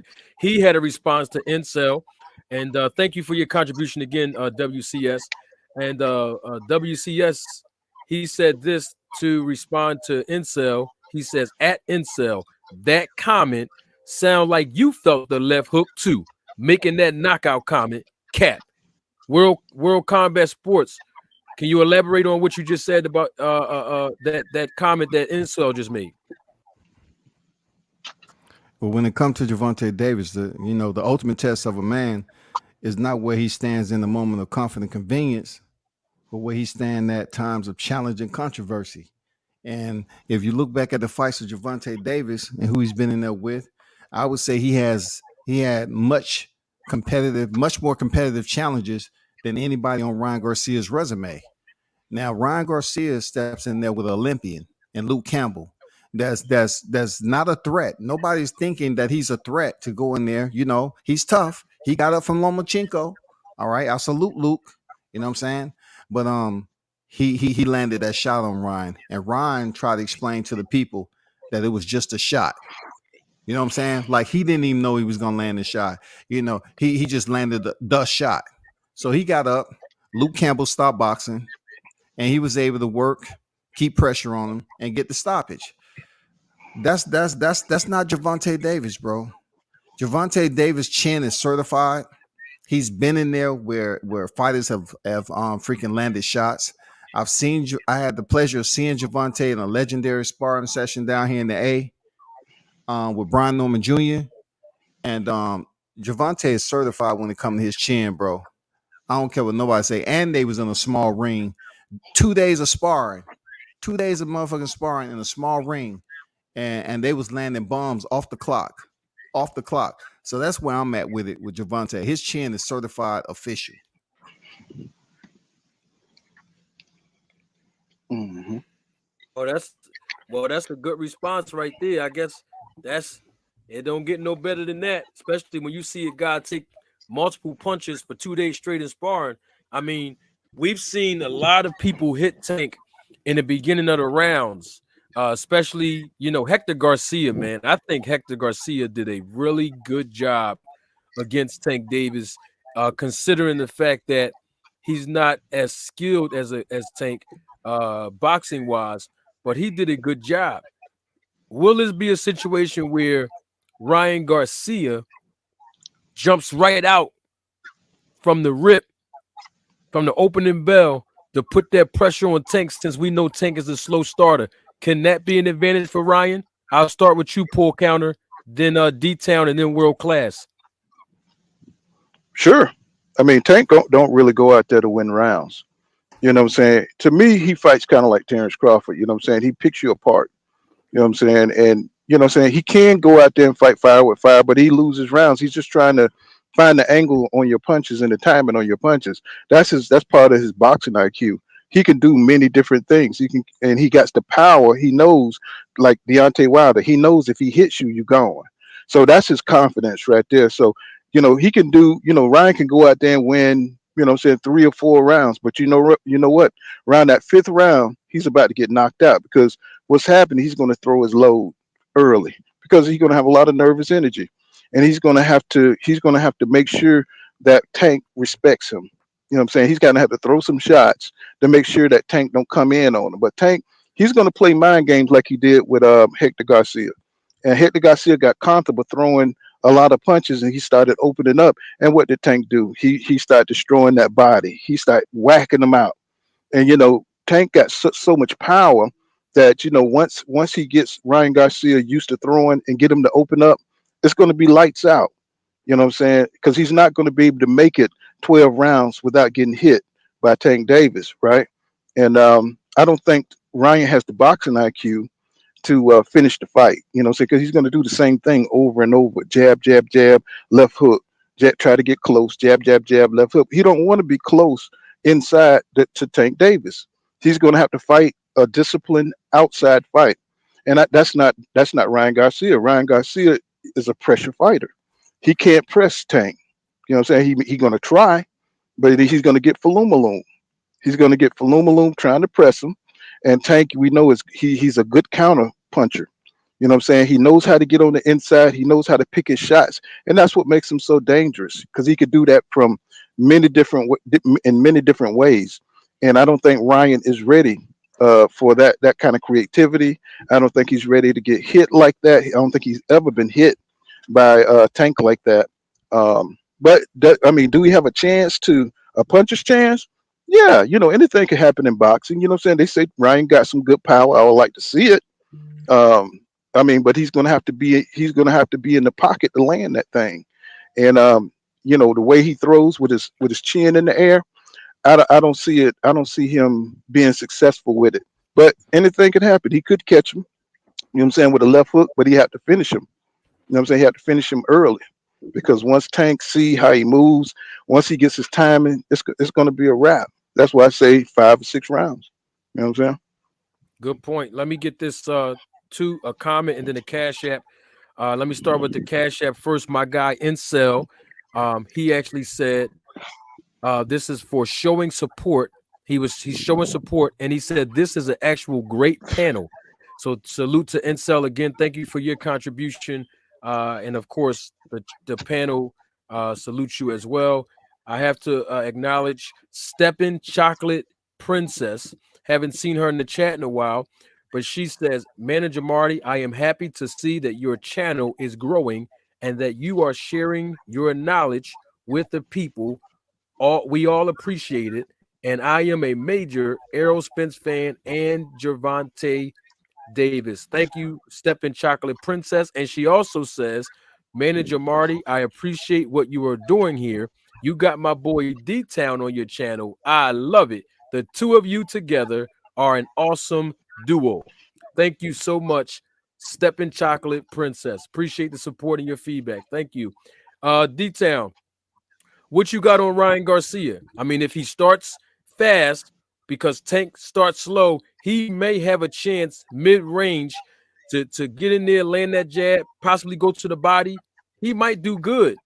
Can you see him winning this fight if he does those things? I think that if he carry out his mission, like I said, keep that jab in Tank Davis' face, move around. We seen Floyd Money Mayweather. He's good at whatever he do. Defense, offense, and we didn't see him in trouble sometimes. But see, the difference between Mayweather and Ryan Garcia is Mayweather had a game plan. When he was up against the ropes, when he was in trouble, he had a game plan. So the problem is, do Ryan Garcia have a game plan? And if he has a game plan when he's in trouble, when he's up against the ropes, if you even got a hold, tie up with Tank Davis, use a couple of jabs, do a couple of flurries, and hold this dude. Whatever you got to do. But the problem is, I don't know if Ryan Garcia wants to hold him. I don't know. We got to see what he has in the ring. We got to see what kind of game plan he worked on. Did he work on the things that he need to work on? I ain't talking about just the same stuff that he do every fight. Like this fight right here is going to be the ultimate fight. It's like Thanos, you know what I'm saying? So did he work on something extra, for Tank Davis? Did he work on, throwing a couple of flurries, throwing his jab, work off the jab with a couple of flurries and hold him, move around the ring, dance around like Muhammad Ali, if he get close, get up out of dodge. What kind of game plan do he have? And if he has a game plan, he can stick by that for 12 rounds, something might happen. But he got to keep that chin out the way, because you could win 11 and a half rounds, and that last hole, you get hit, it's over. Mm-hmm. Wow, you got a good point there. World Combat Sports. If Ryan Garcia come out fast and use that jab and stay mid range and attack Tank's body, try to get him confused in the earlier rounds when he slowed down, Ryan Garcia may have a chance to win. If he does those things, is that a real chance? I mean, giving Ryan a little bit of credit. I mean, what you think on that? If he make those type of adjustments in the ring in the beginning of the fight, what's your take The on it? my take, the reality of it, I'm curious to see if Joe Goosen is able to build a Mm. offensive curriculum strong enough for Ryan Garcia's boxing IQ to build that quickly. Because I know he's been with him. I think Joe Goosen was with him with Emmanuel Targo fight, right? If I'm not mistaken. And then he definitely was with him for Javier Fortuna. Yes. So I've seen Tank fight the Leo Santa Cruz, who didn't stay right there in front of him. You know, didn't stand his grounds, so to speak. But he did let his hands go, and then he'll move, reset, and he tried to present different angles to Gervonta, and he was having success. But when you compare Leo Santa Cruz boxing skills to Ryan Garcia, it's not a comparison. It's not a Mm. comparison. But if you want to look at even Isak Cruz, you know, that's not even comparison because he's so short and compact. And that was something new for Tank. And, you know, but to answer your question, you know, Ryan Garcia, I want to give him credit if he comes out the box. I want to give him credit to be able to carry out a mission like this. I don't think he's capable of carrying out the mission if he don't get the results that he think he's supposed to get against Tank. See, if he lands that hook on Tank and Tank doesn't show him any signs Mm. that it had any effect, I'm just wondering what's this going to do to him. You know, are you going to be able to Mm-hmm. continue to fight through the storm? Are you going to continue to lay down the motherfucking fireworks? What are you going to do? I don't know if Ryan Garcia, based off what I've seen previously on his resume and everything, he hasn't been in there with a dog, a savage like Tank, bro. I don't know. I remember listening to Tank said he wish he would have jump roped a little bit longer and get warmed up. And I know Team Garcia listened to that too. I want him to come out there and catch Tank, you know, in a cold state and see what happens. I want this shit to be a competitive fight, dog. Mm-hmm. I do. I mean, I want this shit to be a competitive fight. I want them to go out there and bang out. I want to see how tough Ryan Garcia is. I already know how tough Tank is. I don't need to see that. I want to see if Ryan Garcia can delegate what Joe Goosen has taught him in this short period of time.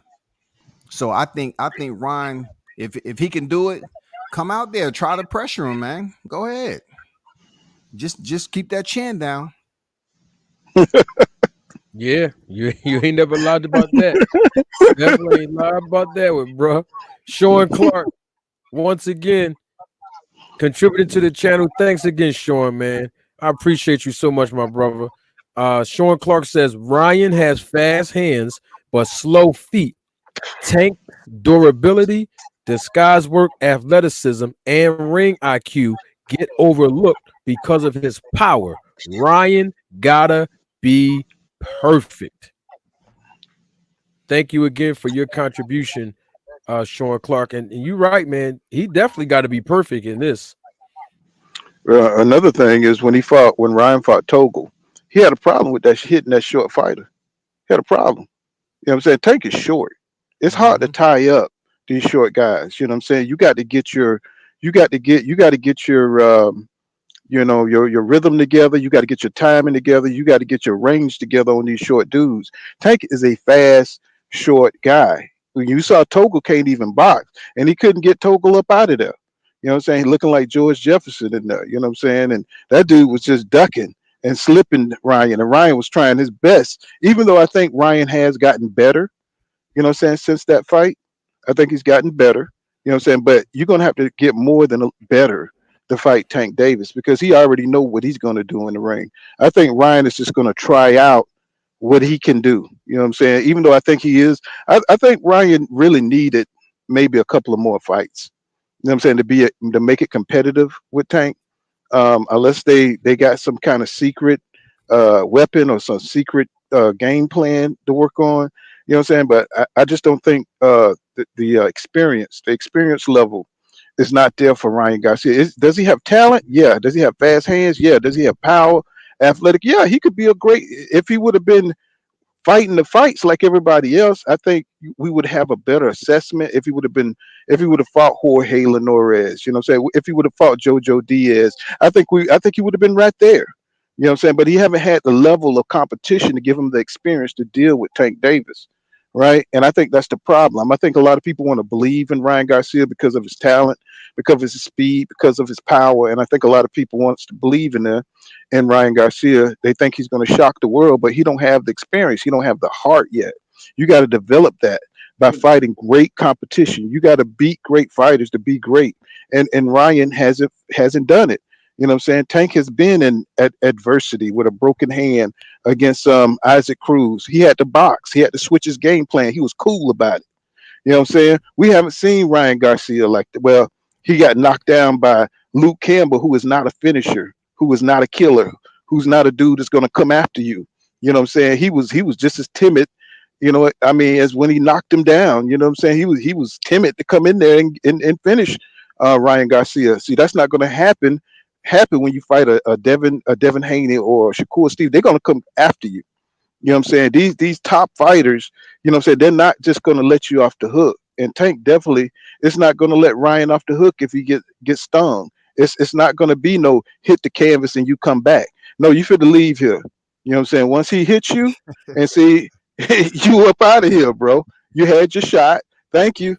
You know what I'm saying? See you next time. You know what I'm saying? And he's going to stamp his bus ticket back to wherever he come from. You know what I'm saying? And you know what I'm saying? So, it's not that everybody's hating on Ryan. It's just that Ryan hasn't been, what I'm saying, with his class. It's like he's the dude that was skipping school, you know what I'm saying, and he was doing other things and he was doing commercials, and while Devin them was getting their experience in, you know what I'm saying. You see how rough it was for them. You see how hard it was for them to fight the big fights, and he was turning them down. So that's a big that's a lot of experience he need to make up for, and this is a huge fight for him to put it all together. Now if he do it, man, if he could knock out Tank, oh my God, he will shock the world. But you know what I'm saying, I doubt if he do it. You know what I'm saying, he just don't have it. He just don't have the experience, bro. You know what I'm saying. And we've been watching boxing for a while, so y'all know what I'm talking about. Y'all know what I'm saying is real. You know what I'm saying. No hate to Ryan Garcia, but he's about to get knocked out. Wow. He's not signed with Oscar Del. I mean, Tank Davis is not signed up for the Mayweather anymore, right? I think that's what I heard. That's correct. He's not signed with Mayweather Promotions. Okay. To my understanding. Yeah, go ahead, Marty. I'm sorry, World Combat. I was saying that to my understanding, people wanted to know why Leonard was there, Leonard Ellaby, if he's not signed to Mayweather Promotions. To my understanding, while he was still signed to Mayweather Promotions, they basically inked this fight, and they were negotiating on behalf of him because he still was with Mayweather Promotions. And I was told that he actually agreed to these terms prior to his contract expiring with Mayweather Promotions. So that's why Leonard Ellaby was there, but no, he is no longer signed to Mayweather Promotions. What do you think he's gonna do? I mean, like after this fight, Tank, you think he's gonna deal with Al Heyman, as far as being his advisor, or what do you think he's gonna do? Oh, of course, he's always going to stay with Al Heyman. That's why he's fighting under the PBC banner. But he has an exclusive deal with Showtime, so just like Boots have that deal with Showtime. I mean, these guys are signed directly to the network, but he still got Al Heyman around him. Ain't no question about that. And I mean, if he wins this fight, I know it's going to be tough to get a fight like right after this and then a back-to-back big fight. But I definitely can't wait to see him fight like Shakur, fight Devin Haney after this. It's like at this point we're here now. Yeah, they said they was going to activate. They was going to activate the WBA with Devin Haney, so him and Devin Haney can be next. You know what I'm saying? That's the word that's out there. Oh, that would be really good. Let me get Sean Clark one more time. Sean Clark, thanks again for your contribution. He says, and I still think it won't be enough. So I think that was tied into his last comment, even though it was separate. But he was basically saying all those great things about Ryan Garcia is pretty good, but it may not still be enough to beat Tank Davis. Let me get this one more super chat, and I wanted to ask you guys about one more fight that's coming up before we all break apart. This is from Michael D Stories 87. Thank you again for your contribution, Mike, and your support again. And this question is for World Combat Sports. Mike says, why is Ryan bringing up how big Tank's head is and it's going to be easy to hit him? And do you think he's setting himself up? Rolly said the same thing, and look what happened to him. So the question, World Combat Sports, from Michael D. Stories 87 is, why is Ryan bringing up the fact that Tank Davis got a big head and he will be easy to hit? That's the first question. How about we start there? It's something about men who pick out other characteristics of other men. You know, it's always bad. You know what I'm saying? And Ryan Garcia is known, like I said, he called a man ugly. He has mentioned his head before. So if Ryan Garcia is concerned with aesthetics, let's be honest. He's concerned with eyeliner. He concerned with the peach sunrise blush that matched the sunset over there in California. You know what I'm saying? He has that rich Brazilian mousse that he puts in his head and hold his hair together like Mikey Garcia. I mean, that's what he loves, man. You know what I'm saying? He can talk about Tank all he want, but he gonna have to do something about that. You know what they say. You know, motherfuckers with a big ass head is gonna be hard to knock them out, right? So let's see, can you do something with it? Yeah, that's all. Good point. Do you think he's setting himself up? That was the second question. Look, at the end of the day, Ryan Garcia, like everybody said on the panel, Ryan Garcia seems like he's a bit nervous. So therefore, he's going to have to show that his barometer of confidence is there. He's going to have to walk into a different type of territory he ain't ever competed in. You know what I'm saying? He's going to have to go over there where the savages roam. Is he ready for that type of jungle? We're going to have to see if he's ready for that shit, dog. I don't think Ryan is ready for that. Seriously, I don't think so. So he's going to have to show us all what it's about. He can talk about the man's head all he wants, but we all know, like Tank said, what you do. You want to worry about your left hook. So is you gonna land that left hook in the head, or you gonna land it to the body? You know, and let's not forget Tank's defense. Come on, man. That shit is punctual. His defense is punctual, man. So you're gonna have to worry about landing that left hook early. So I think Ryan Garcia is definitely, his ballast is off a little bit when it comes to this fight. And we all have to remember that not too long ago, Ryan Garcia was talking about mental health. I'm just saying, Ryan Garcia was talking about mental health now. So it was okay for him to bring it up. I'm gonna bring it up too. Like, you know, he might be on some mental health shit. I don't know, bro.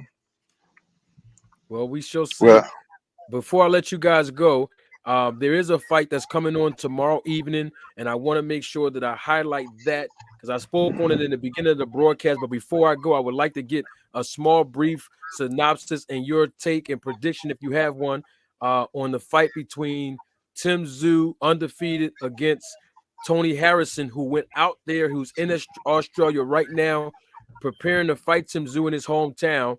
And I just looked at my phone not too long ago just to confirm what their weight was. They both weighed in at the 154 pound limit by coming in on the scales tonight at 153.5 pounds. So both of these guys has made weight.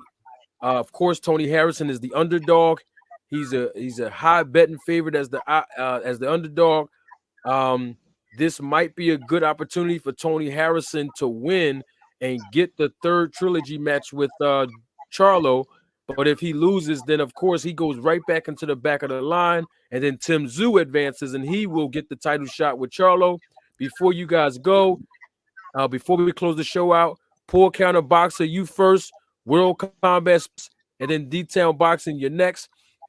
Poor Counter, who do you have on that fight with Harrison and Tim Tszuy, and how do you think it might play out? Well, we know what Tony Harrison can do. So all that remains to be seen is what version of Tony Harrison do we get? You know what I'm saying? He gave Jamel Charlo hell. He gave him pure hell. But certain fighters bring a different kind of motivation out of you. You know what I'm saying? You got to be highly motivated to beat somebody like Jamel Charlo. Can he get up to that level for Tim Tszyu? You know what I'm saying? Tim Tszyu is the favorite in the fight. He's over there in that man's country, so he's going to get some home cooking. So Tony got to bring the fight to Tim Tszyu. He can't be on his back foot the entire time. He's going to have to box strategically, and he's going to have to be aggressive at times. So Tim Tszyu is the type of pressure fighter that he gets off. He gets you on the ropes, and that's where he gets his points at. You know what I'm saying? Backing you up, putting you on the ropes. So, well, we know Tony Harrison has fought one of the best pressure fighters in Jamel Charlo. Jamel Charlo was putting the pressure on his ass, so he's seen it before. So if he's in top condition, he's had a great camp and he's focused. He's seen that style before. Tim Tszyu don't have nothing else but size and pressure. You see what I'm saying? So it's up to Tony to lose this fight. You know what I'm saying? He's got to come in top condition. You know what I'm saying? He's got to come in with that same kind of energy he had with Jamel Charlo. All the smiling and all that stuff. I know that's part of his personality, but he needs to put that aside. You know what I'm saying? Go in there and box beautifully. Like we know he's probably one of the best boxers at 154. You know what I'm saying? I'm talking about skill wise. I don't see nobody else who can box like Tony Harrison. The problem is he always gasses out in the ninth round, right? So if he keeps if he goes in there with the game plan where he could keep the fight in the middle of the ring, he can limit the times that he don't throw all his combinations in the early rounds. Just win the rounds. It's just enough just to win the rounds, and then you can start getting aggressive. You know what I'm saying? Every other round. You know what I'm saying? Really back him up. You know what I'm saying? With a couple of few good shots, he's going to have to pace himself and be very smart because they do not want him to win in Australia, right? He's going to have to. You're going to have to beat the man in his hometown, and I think Tony Harrison can do that because Tim Tszyu don't have he don't have the variations of punches that Tony has, right? And he don't have any other gear. If you watch Tim Tszyu, he got dropped by Kashaw in the first round, right? What you think Tony can do to him?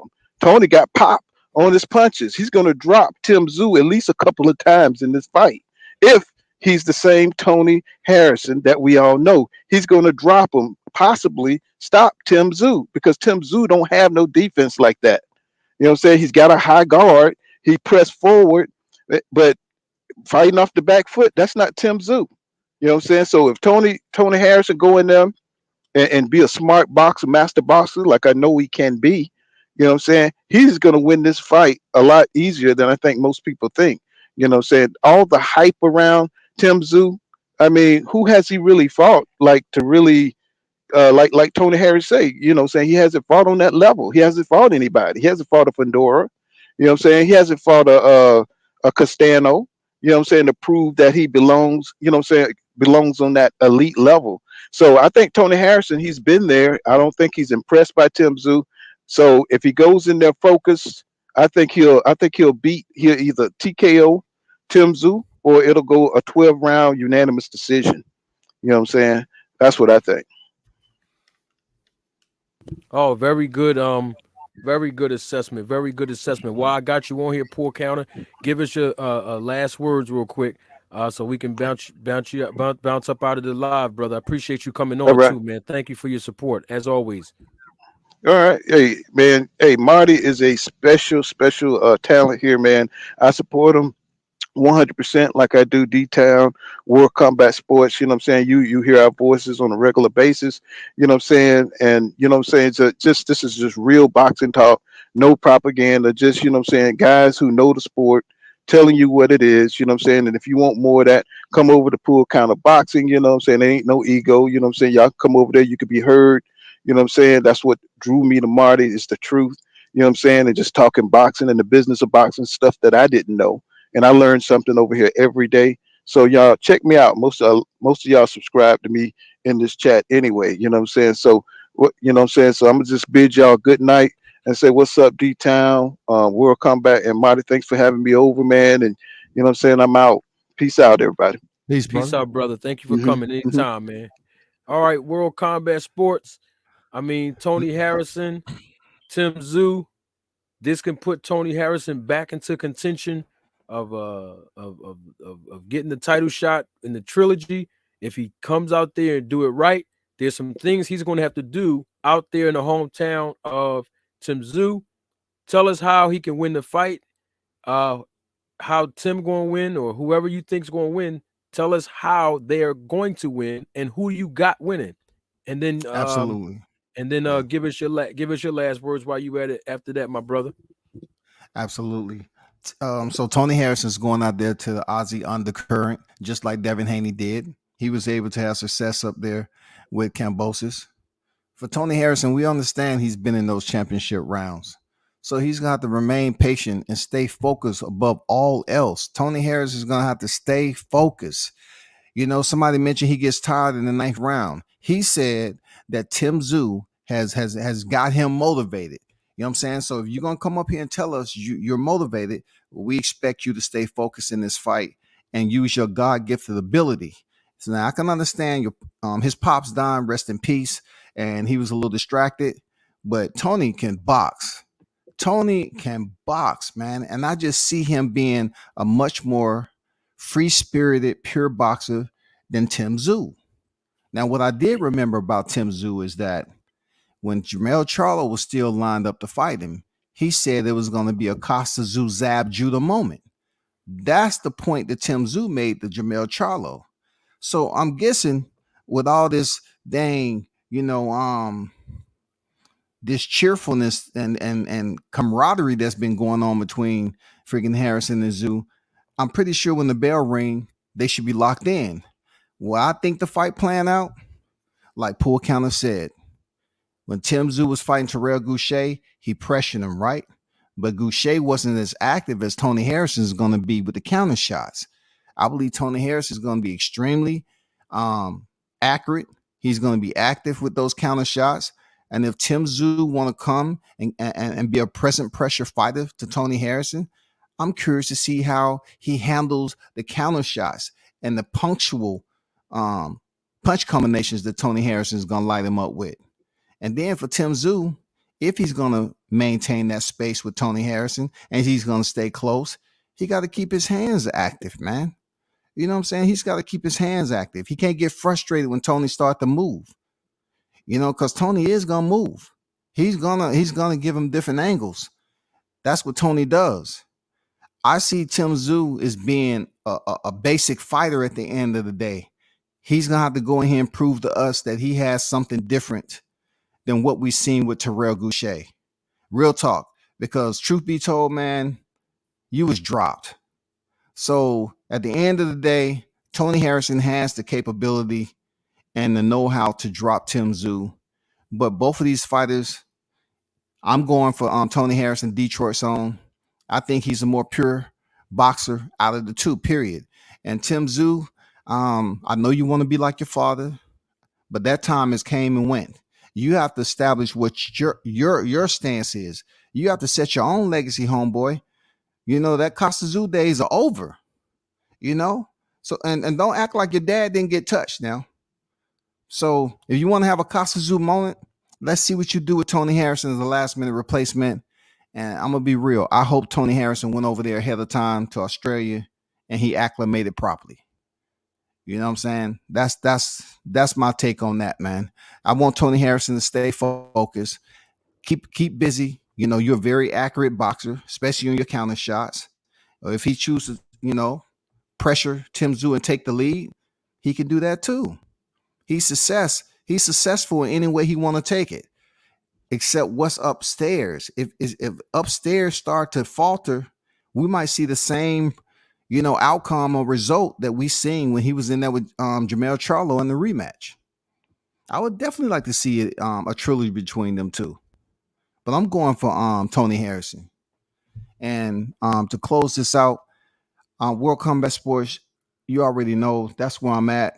And if anybody know by now, manager Marty has made leaps and bounds over here just off the strength of how he delegates, and speaks and his delivery to the people based off his education of the sport. So you either love it or hate it. You feel me? So he may be a heavy supporter of whoever. I'm a heavy Crawford supporter, but we ain't never talked about that. We was talking about managerial criteria. You know what I'm saying? He was teaching me some stuff about managerial criteria, the business of boxing. I had to take out a notebook and take some notes. That's what I did. So when y'all hear this man up here, his channel is growing. Support this channel, bro. He's talking some legitimate, official business, like he knows from experience. So big salute to everybody that was on the panel, Pool County Boxing, D-Town Boxing. And, Manager Marty, you already know what it is, man. Salute to you. And I'm out. Salute to you, World Combat. Thank you for your kind words and your support, my brother. And you know how we busted up. Thank you so much for your support. You know I saved you for last, D-Town. Because I know that we always do a good job closing out. One day, and I gave you my word too. I remember when I first started, you and I coordinated with each other through email. And I wanted to do something with you. And now that I got you here, I'll just let it out the bag because I didn't revisit that. So I apologize for that. We a lot of things that came up, but I want to do a whole segment with you really soon, man. I'll coordinate with you off camera. Let's do a whole segment together, man, and we're gonna cook and air fry together. But let's get to it because I know the viewership is waning and we're ready to go home. Some of us, well, most of us are already home, but some of us are ready to close it out and enjoy the rest of our evening. So we got Harrison. He's going all the way over to Australia, to another man's country. We know what he has to do to win. Tszuy, we kind of know what he has to do to win, but give us your perspective on what both of these fighters have to do to win. Who do you have? And then when you're done, close us out, because when you're done, we're all going to end the evening on this channel. So the floor is yours, my brother. Thank you for coming on. I really appreciate you always, my support. And guys, make sure, and ladies, make sure you subscribe to Pull Counter Boxing, World Combat Sports, and D-Town Boxing. So D-Town, it's all yours. Give us your prediction, your analysis, and take us on home, my brother. Salute. All right. I have Tony Harrison winning. That's who I'm going for. And I remember Costa Tszuy, Tim Tszuy father. Me and my wife, we used to watch him all the time. And we know that he's a great fighter, So Costa Tszuy is the father of Tim Tszuy. And we remember when Costa Tszuy had fought Zab Zuda and Ricky Hatton and all those guys and things like that. So Tim Tszuy, he's going to have to come out and stand on his own square. He's going to have to make a name for himself. And I believe that Tony Harrison, if he don't fade in the later rounds, I believe that he will win. I believe that his boxing skills and ability is beyond Tim Tszuy. Now, I'm not saying that Tim Tszuy can't win, because at this sport of boxing, anything can happen. I mean, just one shot can turn the whole tides. So for Tony Harrison, if he continue, what he do in the early rounds and continue doing that in the end, he will win. I think his punch output and his placements are way better than Tim Tszuy. I believe that as far as Tim Tszuy having a chance to win, I believe that he just need to keep his guards up, and when he's up close, he need to pressure, keep that jab, and keep punching. Not reckless, but punch when it's necessary, and keep Tony Harrison moving around, get him up against the ropes. Make sure you go to the body, break him down, then go to the head. But if you closing that distance without punching and allow Tony Harrison to get off every time, then he will lose as far as Tim Tszuy. So for the fighters that I have winning, I have Tony Harrison winning. Just like Earl Spence said that he was going to bet $10,000 on Tony Harrison.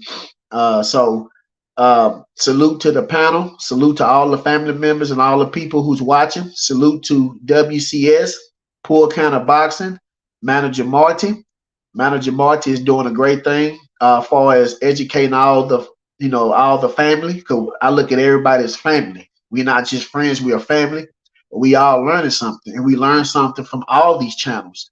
And I believe that if we stick together, we'll grow together, and we won't be able to be fooled by these fake narratives that people are putting out here, and we didn't listen to that stuff for years and years and years. Now we have people that's, collaborating together, sticking together, and bringing out facts for the family. That's one thing that irks me is when you have people out here fooling the family. I don't like my family fooled. We should be able to understand what's real and what's not. Now, if we decide to believe a lie, then that's up to us. But I believe that we all need to cleave to the truth. And I'm gonna end it on this note. Be the first partakers of those things that you ask others to do, and then we'll be able to get more stronger in the Lord, and be more powerful people. So remember, be the first partaker of those things that you ask others to do. And I want to salute to Manager Marty for having me on here. I remember when Manager Marty and me and him was talking on the email. And Manager Marty, I appreciate everything you is doing for the family. I appreciate all the family, because without y'all, it's not possible for us to be able to have our channel. So salute to everybody. We all family. It's D-Town Boxing, Manager Marty, Poor Counter Boxing, WCS, salute. D-Town Boxing.